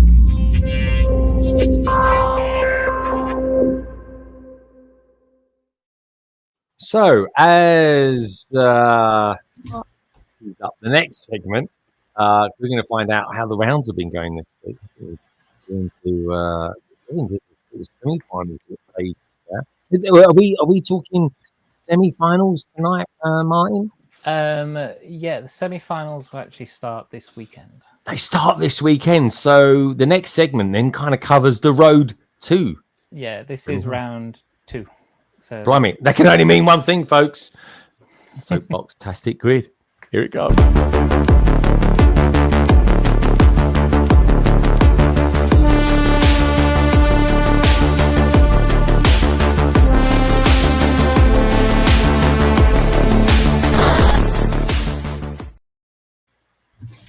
Over to you, Mr. Martin. Thank you very much. So we had round 2 starting on Saturday, the end of last week. There was 6 heats during this round, which is a lot less. I mean, it's still a lot to do in 1 week, but believe me, it's a lot less than the 20 heats we had for round 1. So yeah, I mean that's a lot of vehicles you've been going through, mate. The soap boxes. Yeah, 79 carts we had entered in total. Oh. Yeah, and obviously not everyone who actually went and raced the kart did actually enter. So there was, I had a look at a couple of pictures recently, and there was quite a few I saw on the side which we actually didn't get entries for, which is a shame because some great builds got left out. But yeah, so anyway, going into round 2, heat 1, we had these 4. We had Camilla Kart with the Great Gonzo by Daniel Bricado, which has been a really good hot contender. We had Hogwarts Express being driven by Harry Potter. That's by Brickapix, the lovely Gary. Regulars to the chat, Lego Team B, the Bee Sting with the driver of Just and the passenger Chris. Yeah, they were in Heat 1 as well. And Team Rocket Takeover with James riding his Magikarp. That's by Boff's Bricks. Should I do my drum roll again? Do we like the drum roll? We like the drum roll. Yeah. Okay. Ready? So the winner of round 2 Heat 1 was. Come on, play. Oh, hopefully I have the volume up. Camilla Kart. No expense spared there, Martin. I put it on silent, didn't I? Because I'm being a good. I thought, is his fingers not working or something? Yeah. Oh God, I can't believe it. Lego Team B are out. Oh no. Yeah, Lego Team B. I mean, this is what we said. Like this round, the voting's really hard. Oh yeah, this is it now. This is like really hard. Yeah. Knockout stages. Yeah. So Daniel Bricado got through with the Great Gonzo. Again, it's a great build. It's really well shaped. Love this. So yeah. Moving on to heat number 2. We have the Discworld entry being driven by Rincewind by Rich Bricks UK. if you know the Discworld books, that's a really good. It's a really good little mock. Position 2, we got Bathtub Bomber being driven by an anonymous person. That's by Tom's 8 Wides. Again, a great little build. Soap Hashima by Lego Team B, and this was more Chris's entry. The driver is Racer Waffle Soap, which, if you know anything about Hashima, you'll know where that name comes from. So, yeah. And finally, we got the Steampunk Time Machine being driven by the Steampunk Guy, which was a CMF by Darren Lee C. Wow, this is a tough round, man. Yeah. A lot of the comments have been through this past week. Who do I choose, and how can I choose? And it's like, so but they I mean, you look at those four, they're fantastic builds, and it is really hard to pick. But we do have a winner, and the winner is When You Play. There we go.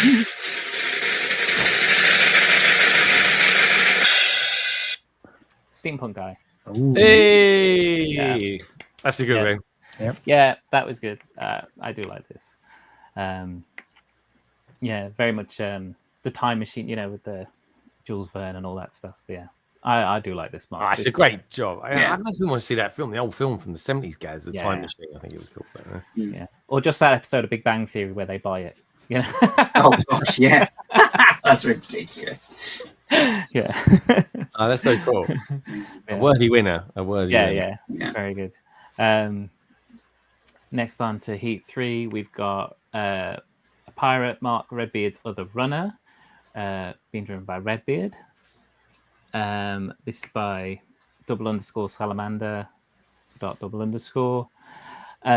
In position 2, we got And Rohan Will Answer, very on theme with Lord of the Rings at the minute.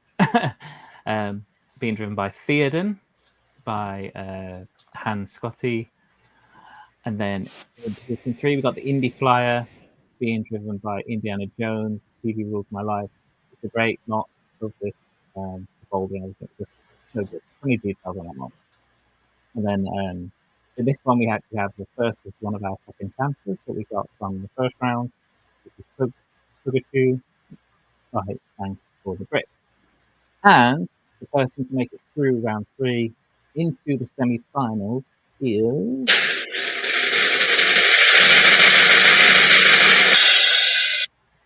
I'm going to go deaf after this. Is it a bit loud? What? And Rohan Will Answer. Yeah. Being driven by King Theoden. This is really nice. Wow. Yeah. I actually really love the minifigure in this. I don't know where he got it from, but it's brilliant. I don't know if it's official or not. I have no idea, but yeah. Did we have any friends sets? Like any mini dolls? Mark entered a mini doll set, but then he didn't actually enter it. So he raced his one down the hill. Yeah. And the person that we talked about before, Jörg, he had the mini dolls playing tennis. Oh, yeah. Oh, that was that one. Yeah. That's true. Yeah, good shout. Thanks, Nicole. Would this minifigure have been from Helm's Deep, maybe? Would he have been in there? Oh, the Helm's Deep set. Oh, yeah, could have been. Yeah. Possibly. Yeah. Actually, I think so. We never got a Rohan set, did we? A proper one? No. That might be something they do next time. Oh, yeah. Get a bigger hill. Yes. Yeah. Anyway, moving on to heat number 4. Again, really tough one. And Nicole's in this one. Yeah. So can you guess which one's Nicole's? I know, right? Tough one. Yeah. Top right. It's the quiet lady. Have you got a bedspread like that, Nicole? Unfortunately, not yet. That's on the cards. I'm just saying, it could be a merch thing going on there. That's it, yeah. Yeah. In position of 1, we got Stay Puft Soapbox, being driven by the Stay Puft Marshmallow Man, by James Gage. And again, if you've seen been to any of the shows where James is displaying, he's got a whole Ghostbusters display going on. So it's very on theme with what he's displaying at the minute. Fluffy Power is in position number 2, being driven by Harry. This is by Thanks for the Brick again. So both their entries actually made it through, which is actually pretty cool. We have the lovely Nicole, Sleeping Lady, in 3rd position. Late McBrick. I'm sure a couple of people called her that on Brick Tastic as well. In 3rd position. And again, one of our second chances was Kermit's Logtastic Racer, being driven by Kermit T. Frog by Lego Lee 40. And the winner of heat number 4 going into semi-finals is...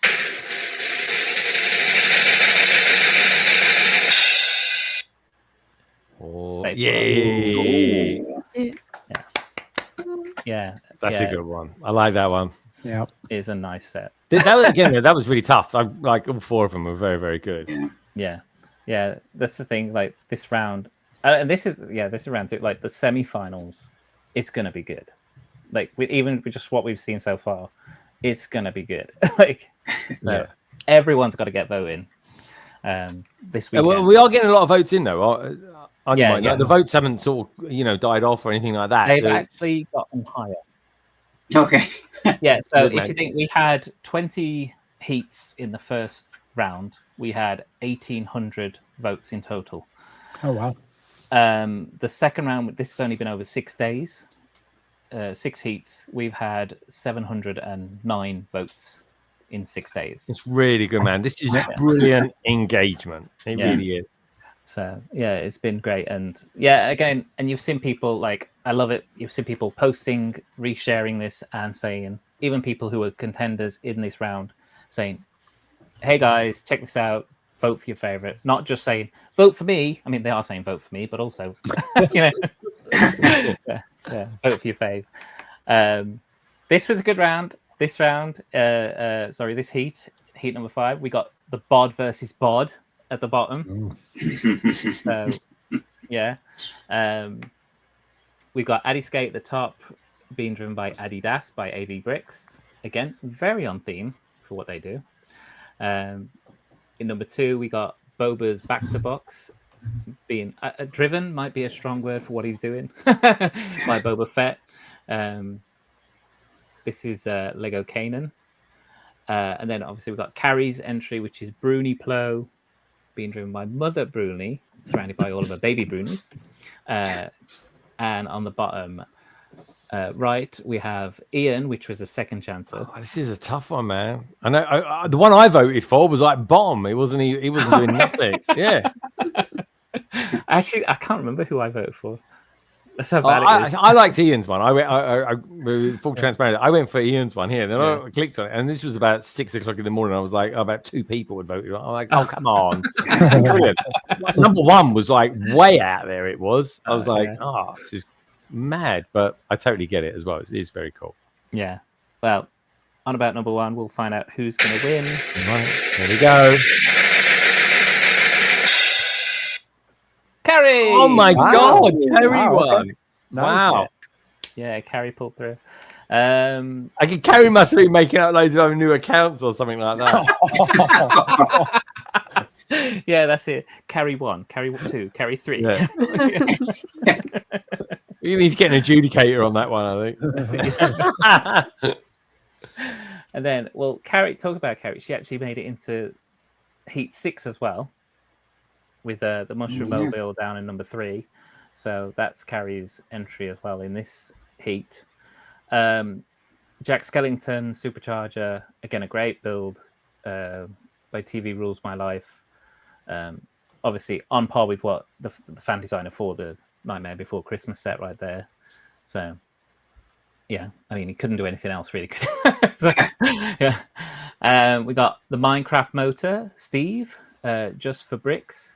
So this is a tough one as well. Yeah, and then we have our second chancer to come back for this heat was Steve Echo Bricks, did the Technicolor cart being driven by The Technician.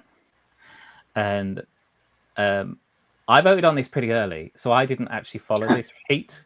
I mean, I posted it and I voted. So and then so I actually was pretty busy at work. I did not follow this through the day. So when I actually got the results for this, I was like, "Oh, okay, yeah." Anyway, I suggest number one didn't win then.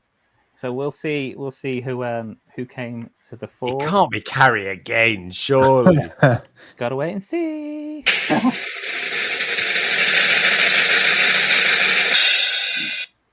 It was wow. Really? Wow. Go Echo Bricks. Nice one, Steve. Still Technic in the race. Look at that. He's over so the moon. we have Duplo in Carrie's Bruni Plo. We've got System in a lot of them. And now we've still got Technic. So they're all still in the race. Yeah. And that's round 2. This weekend will be the semi-finals on both Saturday and Sunday. Be going live at midnight tonight. And get all your votes in. Hopefully, we still get about 700 votes over the 2 days. Who knows? And so the voting starts from midnight tonight. Yeah, midnight tonight. Yeah, amazing. Yeah. Okay, fabulous. So that was this week's, I think, Box Tastic Grid. Nice one, Martin. No worries.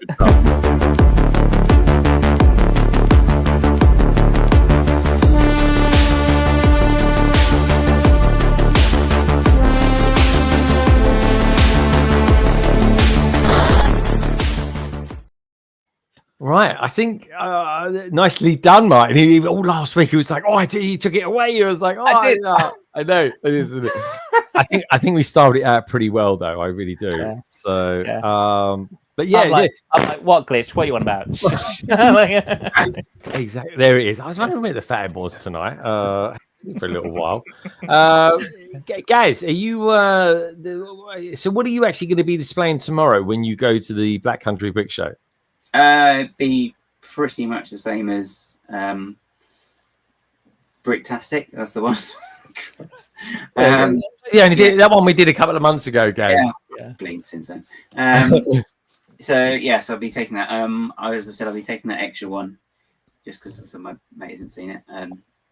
Didn't really get there. I've tweaked it slightly because that's the plan. So I tweaked my build slightly, and I'm going to tweak it again before Reading at the end of this month. Okay, he does like he's tweaking, doesn't he? He's a bit of a tweaker. Yeah, tweaking. Twerking. Yeah, more twerking than tweaking, I bet. Very good. Martin, are you going there tomorrow to volunteer, to actually just go and see it, or are you displaying as well? I'm just visiting tomorrow.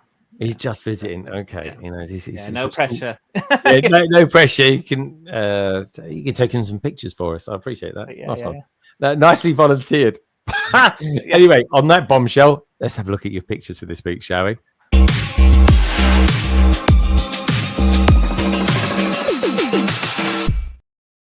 Oh, beautiful. That was a beautiful segue, even though I say so myself.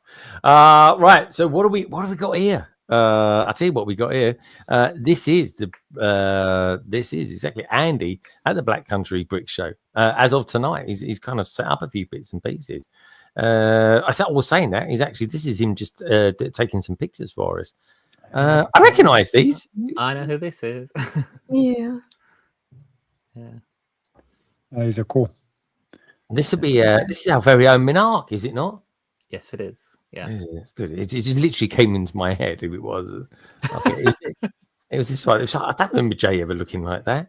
It does work really well, though, doesn't it? I like that. I got that fig. Oh, Gaz, that it looks like that Entron thing that you like as well over there. Oh, Gaz, I think Gaz has been dragged away by his cat, probably. As well. That's cool. Is that Harry Potter? I mean, yeah. Very cool though. Very cool. Gaz. What's it? Is that an Entron thingy, Bobby helmet? No, that's Aquazone. That's Aquazone as well, is it? Yeah. Jeez, I like it. I like a bit of our Aquazone. What have we got going on here? Is there anyone there we recognise? Oh, that's quite cool. I like that on mosaic. Oh, this is kind of the famous never seen before Andy's mock, isn't it? Mm-hmm. Yeah, this is from Guardians of the Galaxy. This is Nowhere. Yeah, great name. Yeah, I just remember a music video from 1982. I think it was a song I don't remember. It was called. And every now and again, it would flash up a word saying no, and another word where. I was thinking, where's this going? And then right at the end, it would come up nowhere. I was like, oh, that's actually quite clever. But yeah. before my time. Yeah, to be fair, it probably was. What's he doing there? Oh, he's got a plate. Yeah, very nice. What's going on? Succeed. Well, there we go. All right, bit of the old army stuff. I like it. It's nice, though, isn't it? It's good. Oh, what's he got going on in there? Say packed lunch. Move on swiftly, shall we? Oh, there we go. Oh, there's Mark. Ah, there he is. Helen's pretending to look surprised. There we go. Oh, what's she unpacking there? Oh, this is the dreams. Look at this, the dream stuff. Yeah, that was Atlantis, not Amazon. Oh, was it Atlantis? All right, yeah. Okay. Thank you for confirming. This looks like a nice. What's he doing in there? Oh, blimey, is that the food menu you got up there? Oh yeah, some of the food they got because there's like a canteen around the corner. But I was going to say you're going to be looking at that all day long and be starving. You better smell it all day long. That's the thing. This is the Phoenix Collegiate School, so it's this is kind of like a big dining hall. Oh, okay, looks nice. And then they have a few rooms up those stairs. You got some rooms off there as well where they put some other stuff in. Very good. I promise you, I'll be there next year, guys. I promise you, I'll be there next year. Yeah. Give me my word. Let's stay up there. It's a lovely show. Oh, it's Mark's new stuff. Is this Mark? Is this still Mark? Yeah. Mm-hmm. Yeah. Yeah. Does he start his new job next week, or has he started this week? Next week. Oh, it's next week. Mark, if you're watching this back, good luck. Yeah. Very good. Now, this is from CM Design. CM Design's out there tonight, actually. Oh, cool. Yeah, he's out there. He was out there a little while ago. Let me see if I can just see it. There he is. I got him there. There he is. Too bad Gonzo can't race anymore. CM Design. CM Design sent me this in. Now, for the Harry Potter fans out there's a few out there tonight. Your Laurens and your Chris's. I say they're fans. They border on obsessiveness. They really do. If you know, you know. There we go. Look, this does this. Look. Now, imagine back, right, for when Harry Potter was in his first movie or his first book, if you like, and then this happens. This is pretty cool. I like this. Oh, what? Yeah. With the old umbrella. Yeah, you got it, Gaz. Gaz knows exactly where this is going. And look at where that folds out. Cool. Yeah. Welcome to Diagon Alley. That's cool. nice. Isn't that good? How cool is that? Yep. That's fantastic. It is, isn't it? CM Design saying, Greg, you're zooming in on these people is killing me, man. If you're gonna send, that's why I get people. CM Design to email it to me. He messaged me these earlier on, and I said, "You know what? These are so good. Give me a favor, email them over to me." I wouldn't zoom in on yours though, CM Design. Honestly, oh, nice radiator there. Lovely bit of skirting board. But yeah, no, this is very, very cool indeed. Same breath as well. Oh, insane. Sorry, guys. What can I say? I don't mean to let you down. Old habits. It's true, but this is such a cool thing because I've always thought, why have they never done like a little diorama on this scene? You know, but it is very, very cool. Brandon's liking it. Saying it's astonishing. Mayo is saying Greg is spying on them. And CM is saying thanks for sharing. Of course, my friend. I appreciate you sending them to me. They're wonderful. They're really cool. We all know this is Echo Bricks. What can I say? He likes his Technic stuff. Also likes his little bit of merch matting going on there. Guys, what do you think about? What about this for a collection? Then, yeah. How about that for a collection? Nah, I'm only joking. I just took a picture of the bucket that they were all sitting in. I was like, oh, that was well cool. But there we go. There's a close up on it. But that's the weird thing. I didn't notice that before. They're figures. That's weird. Yeah. Dude, this is a bit sort of, I don't know, man, ghostly. This is like haunting. Yeah. It is. It is absolutely. Any minute now, he's going to get his leg pulled off. It's like, it's like a scene from The Boys or something like that. Redbeard to go, that's diabolical. But yeah, these are beautiful tiles to get hold of. It really does. Really great print. What can I say? It is like this. Well and truly is as good as a CMF's figure. It really is. What can I say? I love it. I love a nice bit of leather. What can I say? Goes to bricks. It's a good sofa, good high quality. DFS, do you proud? There we go. This is Anna. I met Anna this week. She was helping me put together all the figs. There we go. There's Keith's favourite one. There he is. Angry Chili Chops. I think I'll call him. Anna had Carrie's favourite one. But the one I didn't pick up was this one there. It's got a bit of everything in that one. Yes, it's overdosing there on the accessories, I think. Anyway, it was lovely to meet. It was just a good opportunity. I was only there for like sort of 45 minutes because I was there in my lunch break, and I just got chatting away with her. And then I was just chatting away with someone else, and they said, "Oh, I was saying, Kevin, what do you do?" He goes, "I look after the paddle area." I said, "Oh, have you got any new stuff in?" Oh, those bits. He went, "Yeah." I was like, "Oh, take me to them then." Anyway, we was having a right old, just chatting away and that. And he says, "Right now, what you got to do is make sure you can sort of fill in these sort of areas here." So anyway, if you can imagine what they are, I'll let you guess what they might be, guys. I don't believe they're on the pad wall, are they? Guys, look at him! Look, I've let him down. I've let him down. I think there's how many was there? Three. That's 3 kids out there. Maybe. There we go. You didn't do that to me. And look, I promise you, the rest of them were just filled up with these pieces there. I didn't go back. I could have, but I didn't. But you thought about it, didn't you? I did, yeah. It's the sheer fact that I thought about it. What would my penance be? I don't know. And then I got these as well. And they're really cool. I like those. I really like these. Like, I tell you what, right? If they did these in like a white or something like that, you could use them for a sort of like a Hoth scene or something like that. They would look really good. I think for Hoth today. No, I like Hoth. Well, the first thing I did when I got into collecting Lego, I was like, I just want to do a Hoth scene. I'd probably end up being a David Hasselhoff scene or something. I don't know. Maybe I'll do a little play on it. But yeah, that's Kevin. Honestly, we were chatting for ages, but look at the tape. He taped these all up for me. He did. They were absolutely bulging. They really were. But anyway, he sorted me out. I've been playing around this week. Well, thanks to Martin. Anyway, Martin got me into this. Martin, just tell people exactly what this is, because there is a bone of contention with this, folks, but we have had a little bit of fun with it as well. So, well, I actually saw it from Stubart. He put up a post on his Instagram where he'd taken a few of these pictures, particularly one of him in front of his steamboat in the Lego house, and he used ChatGPT to recreate it as a Studio Ghibli-esque anime drawing. And so I started playing with it as well, and sent a few pictures between some chats and it was funny. We were having a right old giggle with Bonnie over these. The one with Andy.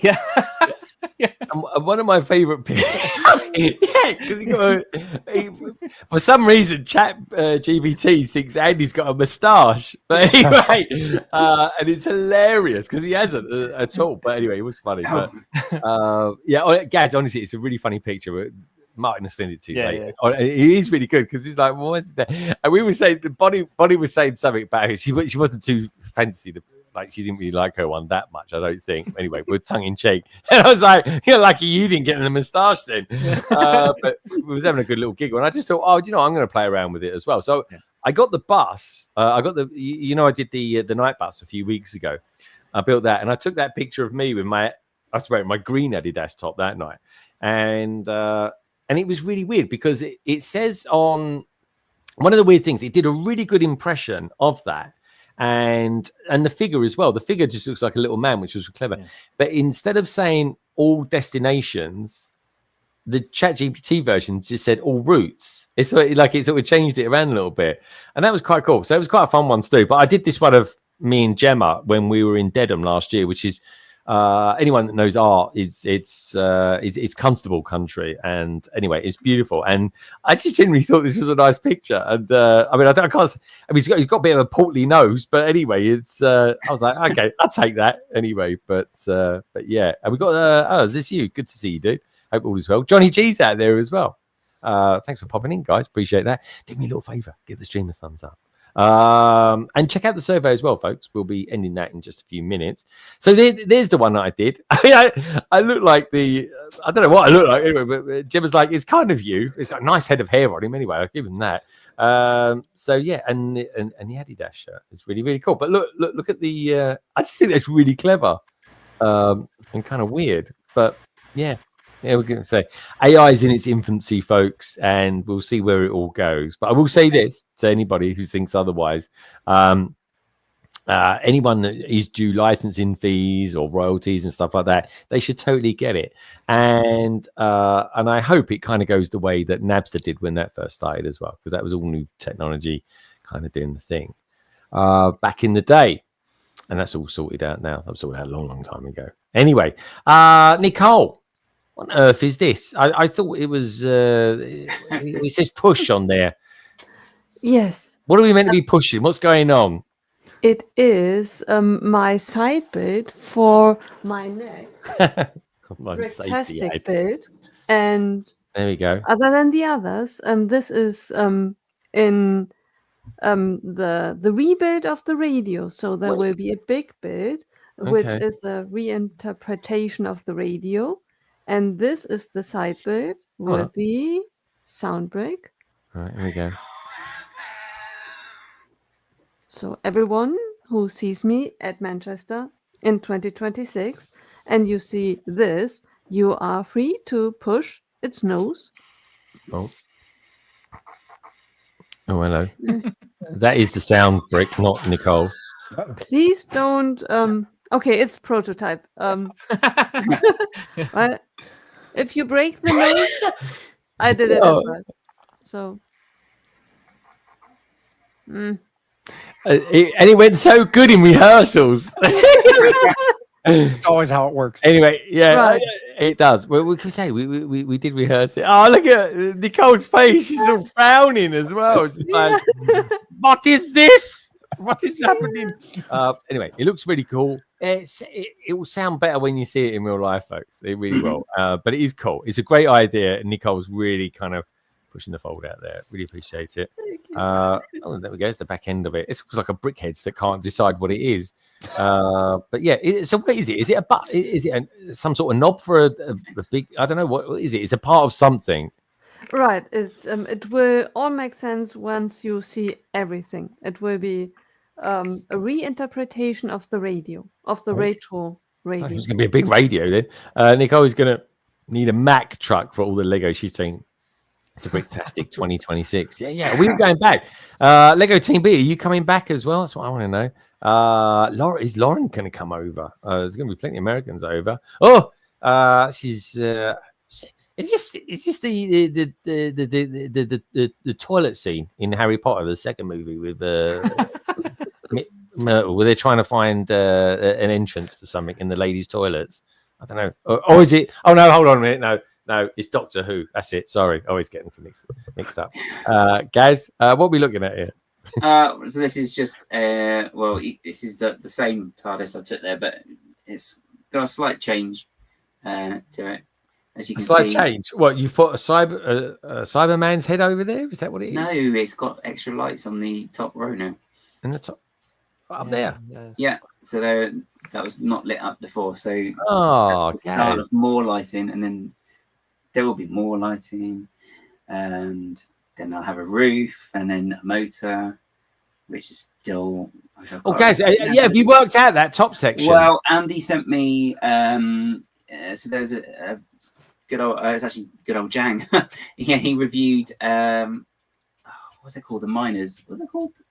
Power miners. That's the one. There's a power miners drill, and it's got the exact action on it, and it was like. what? So Oh, I had a look wow. at that. So I've just got to try and interpret that. But I think it shouldn't be too difficult in the space available. So should be okay. Oh, good. Guys, do me a favor. Send me the link as well. I want to take a look at that. I think it's really, really clever. I remember that night everyone was brainstorming on your stream. It was really good fun. Oh, yeah. Talking about, are you going to do a stream next week? Is it potentially? No, Oh, you're next not. week. No, it's not next week. It's I put a post up.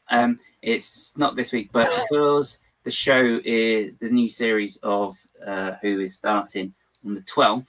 Yeah. Do one then the Wednesday after, and I can talk about what's happened and do Lego at the same time. No, really? Actually going to talk about Doctor Who? Oh, guys, are you going to be optimistic? Are you optimistic for this one? Yeah, okay. No, I'm not. It's not that I'm not optimistic. I'm just reserving judgment until I see it. Because there's no more filming after this. Is there? No, There's no more filming after this. Oh, no. And you can't tell anything from a trailer these days because they always pick the best bits, and sometimes they shoot stuff especially for trailers, don't they? Like in that Marvel one for, was it Infinity War? And there was that whole bit of them all running, which never even happened. So, yeah, good point. Actually, I'm looking forward to Thunderbolts though. That looks good. But yeah, is anyone on the panel seen the Superman trailer that dropped this week? Yes, 5 minutes long. Yeah. How good is Crypto? Yeah. Oh. And he does the show. I know, and it totally follows the comics. Yeah, like it totally follows the comics. I got literally goosebumps. I got to. It's on a Friday. I'm going to take the day off. I'm going to see it in the morning twice, and then we'll talk. Yeah. Well, we won't talk about it in London Calling. Having the way that Crypto reacted, the way he jumped at him, I was thinking, yes, that is how a dog. That's how a dog does. That's what they do. They're not it is all the time. They're just like, hey, let's play, and you're like, oh, yeah, it gives him his cake, doesn't he? Have you seen the meme though? Have you seen the meme where he's going, "Take me home," and then he's got a cat running towards him, and then the next picture is just a skeleton head because the cat just ain't gonna get it, man. I thought that was pretty cool. Guys, I wasn't around last Saturday. I was over in Essex, visiting Brick Bin and my mum. Funny enough, for Mother's Day. What was this like to build, guys? Was it as good as you hoped for? Yeah, it's actually really good. There are some really, really good techniques on it. I think the main minifigure build as well is actually quite similar to at least the classic one. So I've seen the arm design, I think it's for that one, and it looks pretty much the same. So presumably other parts of it are the same as well. But yeah, no, it's really good. And it just does make you think, oh, I wonder what else I could do upscaled like this minifigure wise. Yeah. So I mean, there's loads of possibilities they could do. I have seen a classic space helmet done, and it looks it looks Great more idea. in line with the classic space helmet rather than the Octane figure with that bit that's a little bit peculiar. It kind of bugs people a little bit that because it's kind of just not quite right. Yeah, is it? it's not. Yeah, it seems a little bit off, but you know, it's still all right. I think piece count they've got to work with, haven't they? But yeah, I've seen some really good ones, so it does make you think other possibilities, which is great, which is what you want with Lego, isn't it? Just to spark imagination and run with an idea. And just while we finish on the last picture here, looking at the upscaled figure, wouldn't it be a great idea if Lego was to come out with something like maybe a upscaled Santa Claus, maybe, or something like that? I think that'd be a jolly good idea. Don't you think, Keith? Do you think an upscaled Santa Claus would be quite I think it would sell like hotcakes around Christmas time, don't you? Dye my beard red or white and give me a suit, and I'll promote it for him. Yeah, definitely. I would as well. I tell you what, well, anyway, if it does become a thing, I think it will. I think we're going to be in for a nice little treat around Christmas time. I tell you. But anyway, folks, as always, thank you for sending in your pictures. I really appreciate it. You can email them at me or to me, even if you want to, at londonbridgebricks@gmail.com, or of course, you can DM me over on Instagram any time of the week, folks. Honestly, no time is too early or anything like that. If you take pictures, even if they're ones that you've used on Instagram that week, just send them over to me. If they help promote you as well, I'm happy to oblige and help you guys out as well. So and special thanks as well to CM Design for sending me over his pictures at the last minute. I say he, I'm presuming it's a he anyway. But anyway, on that absolute bombshell, thank you so much for this week's Lego Pictures.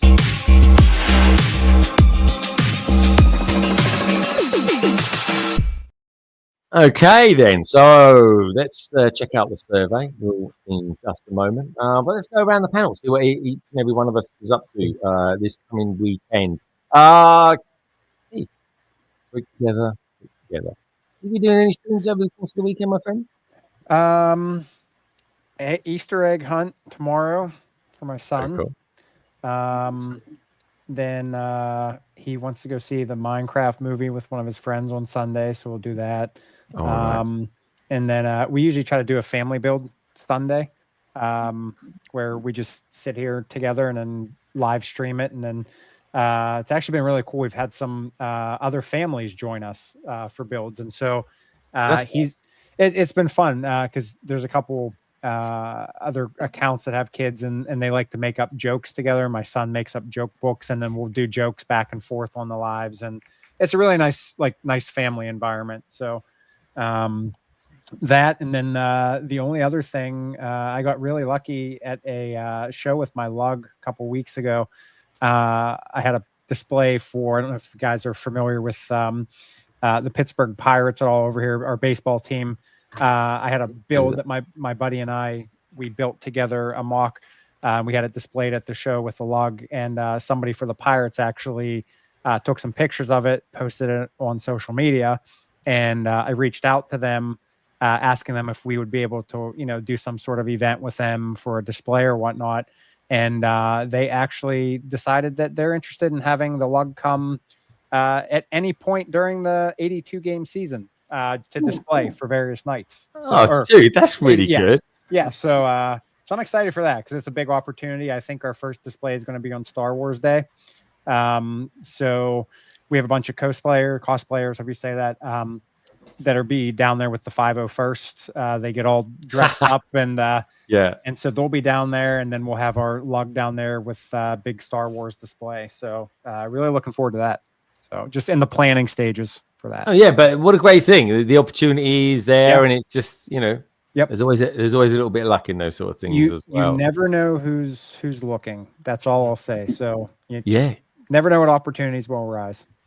Good stuff, man. It's been great having you on as well, Keith. I hope you enjoyed it too. Honored, as I said, for sure. Good stuff, my friend. So tonight's survey, thank you to everybody who did vote tonight as well. 84 of you out there, so I super appreciate. So it's the beginning of the month. Have you bought any Lego sets? 52% said no. I think that is the highest number for people not buying Lego sets on an opening week. I really do in the month.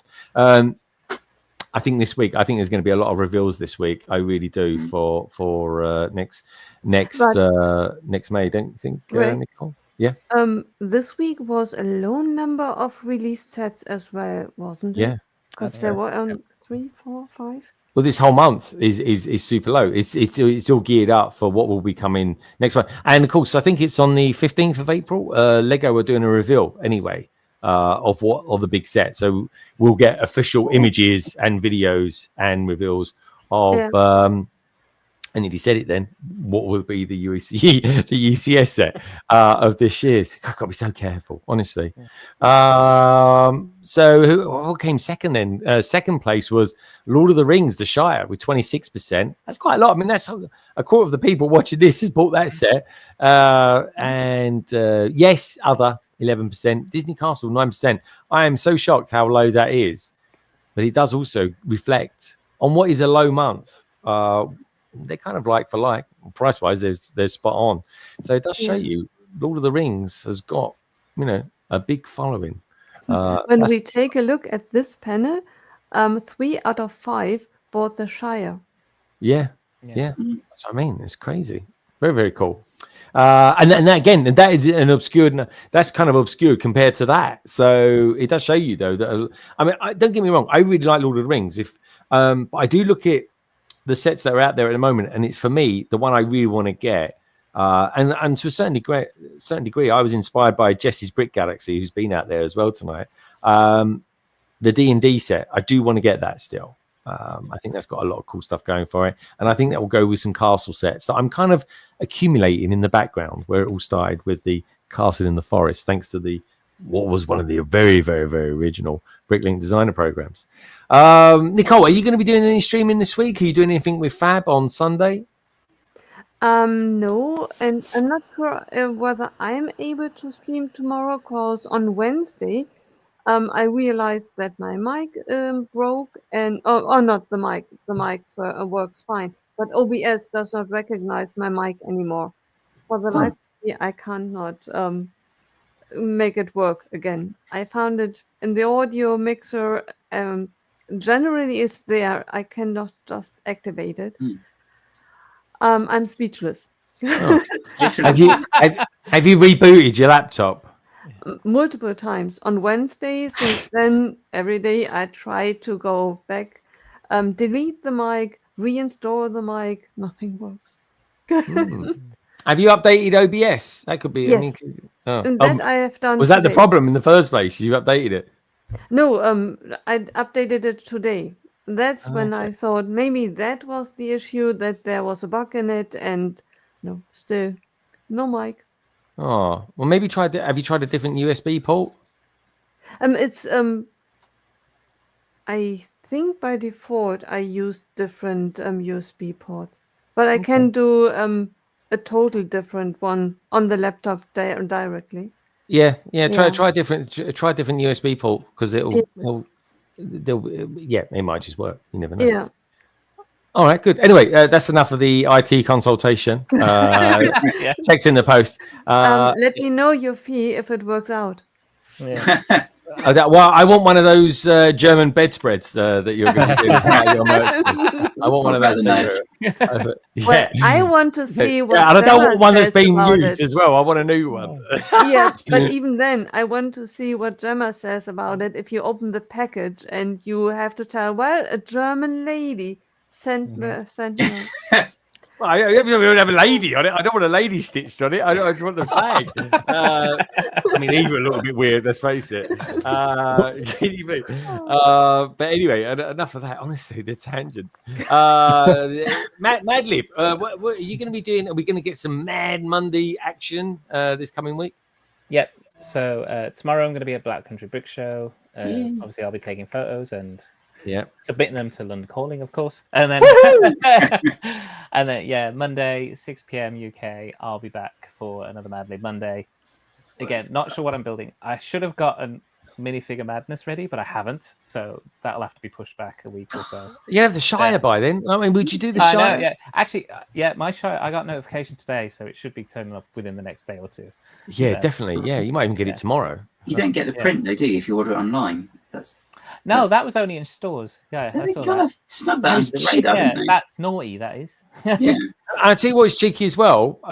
There was a few lanners I put out that you could just go to the Lego store and just pick up that poster. Yeah, you could in someone was saying, I think in the Southampton store, it's just by the pad wall, and you could just help yourself to have one if you wanted. God. Anybody wait. Anyone going in this weekend? Go with one. So I was in Leicester Square. They phoned the operations manager, and I said, I even showed them videos. I said, look, these guys are saying you can just go to a Lego store. One of them even showed Leicester Square, and they're like, I'm really sorry, you only get them when you buy the Shire. And I was like, I have a bone to pick with that. Oh yeah, go for it, my friend. Can somebody explain to me the order that the pictures are presented in? Because it's not in set release order and it's not in appearance order by story. So it goes Rivendell, the Shire. Wait, is that how it goes? I can't remember. The tower's on the right, isn't it? The tower's on the right. So it must be Rivendell, the Shire, and then Barad-dûr at the end. And I was like, well, it's not in set release order, because then you do Rivendell, Barad-dûr, Shire, or you could do Shire, Rivendell, Barad-dûr in order of appearance. So I don't, it's just like, it's stupid, but it's a little thing in my mind. Like, why was it? I reckon they would have put Shire front and center, because that's the set that you're picking up. That's the one you're getting. Yeah. Okay. That's what they're doing. Yeah. Okay. All right. Yeah, I'm an order person. Like, I wanted to see it.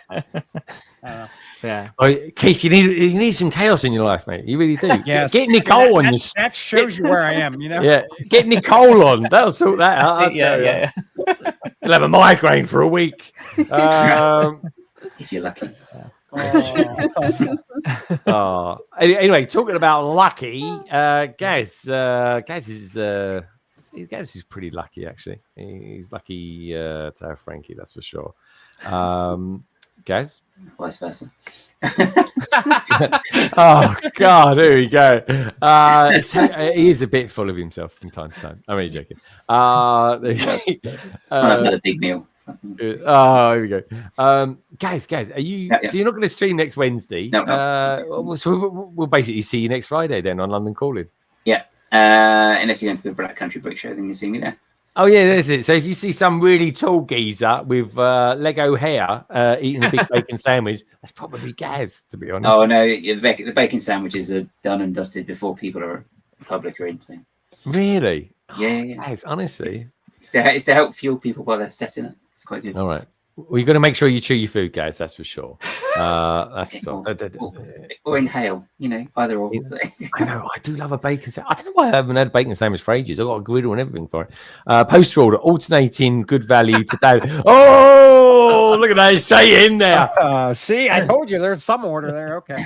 All right, there you go. You just, I like it. I like Lego TB. It's probably only about 7:30 in the morning where they are, and they're on it already. Oh, guys, are you right there, guys? Is that the cat? Is that that? Yeah. I love Gaz. You get big thunderous crashes, and he's going, yeah. Just a cat. There we go. The fact he's ripped his mic to pieces or anything like that. No, it's just cat bowl. No. There's just something I've got to get used to. I'm a cat owner. Zizou says Sultan Fuss. I don't remember you have Sultan Fuss on the end of your name, Zizou, but I like it. He goes, anyone receives the Shire yet in the mail? Curious if including poster for online customers. Now, apparently, we you don't get them. KO received his today. He hasn't put anything about No, poster. Really? Yeah. That's a bit off, really, isn't it? I mean, I think it is anyway. I love the pictures that we got. Yeah, Lego is stupid. I love those pictures that we got. Lauren got me into getting them from the insider points from the Harry Potter ones. They're beautiful. They really are. The gilded ones. Yeah. Yeah. I'm like, this is proper artwork. I was like, wow, this is phenomenal. Johnny G says, is this you? Are you money poor now? But Shire rich. I know. This is you. How dare you, sir? Call me, sir. And then Zizi says, little old lady, London Bridge. I added Sultan Fuss months ago. Thanks. I didn't know it's Sultan Fuss. What is that even? Is that a word? Is it something you made up? Is this you? I mean, is this you even a word? I guess as people do tend to say from time to time, all words are made up. So anyway, on that bombshell, I just want to say thank you for the Brick Bods for tuning in to us a little bit earlier on. They're straight off the motorway. They were, and they're going to be at the Black Country Brick Show tomorrow, as well as Gaz is going to be there as well. Madlib too. Keith won't be because Keith's about 2,500 miles from there. To be fair, and Nicole. Maybe next year. Maybe next year, yeah, and maybe Nicole will go there next year as well. Nicole will come over in February. She'll just stay for a couple of months and then go back after the Black Country Brick Show, which would be kind of cool. But anyway, Keith, thank you so much for being on tonight. Really Thank super you guys appreciate for having me. It was really good fun having you here, my friend. And yeah, I need to get Mav on next because I think you guys are a good duo. Just out of curiosity, when are you guys going to be streaming together again for like a Horizon tonight? Well, tonight's after hours, so that's our little adult twist version of our show. I like that.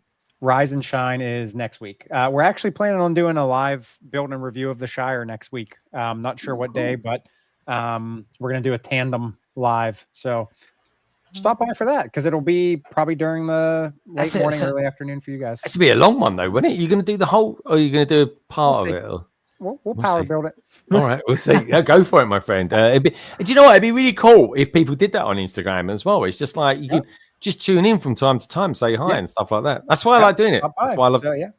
Brilliant. Look out for that. And I definitely want to know your notes, your thoughts and feelings on it as well. And you will get those. good stuff. I look forward to that, my friend. And I just also want to say as well, thank you to Mark tonight for sending in a super chat for us as well. Super appreciate that. Mark, have a fab time and good luck next week for your new job as well. Also want to thank Joe, aka Snap to Grid Bricks, for sending in a very, how can I put it? It was a real thought-provoking PMQ tonight, and to be honest, Joe, I wouldn't expect anything less from you. But otherwise, of course, London Calling just wouldn't be London Calling without all you lovely lot out there as well. The likes of Chrysler, we've got MAVAA out there, we've got Lego Team B. You guys are bloody legends for getting up so early. CM Design as well. Thank you for sending in your stuff to me as well. Paboo, Coaster Bricks out there. Emily, lovely to see you as well. Brick Tastic UK were out there too. King Oldenoff, he was out there. He's gone to bed now. Salix Gate was there. Liz was kind of out and about. She was kind of a bit lurky-worky. Marty Beck was out there. Jules Brown, Brighty Switch Bricks, Slam BKM, and Mav Bricks, to name but a few. Just remember this, folks. If you take one thing away from this stream, just remember this, that Lego, it really is a wonderful thing. And each and every one of you out there are too. Take care of a wonderful weekend. And just remember that brick together, click together. I kind of like that. And all that jazz. Anyway, have a fabulous weekend, folks. Everyone going up to the Midlands this weekend. Have a wonderful time. I'll see you next week. Cheerio.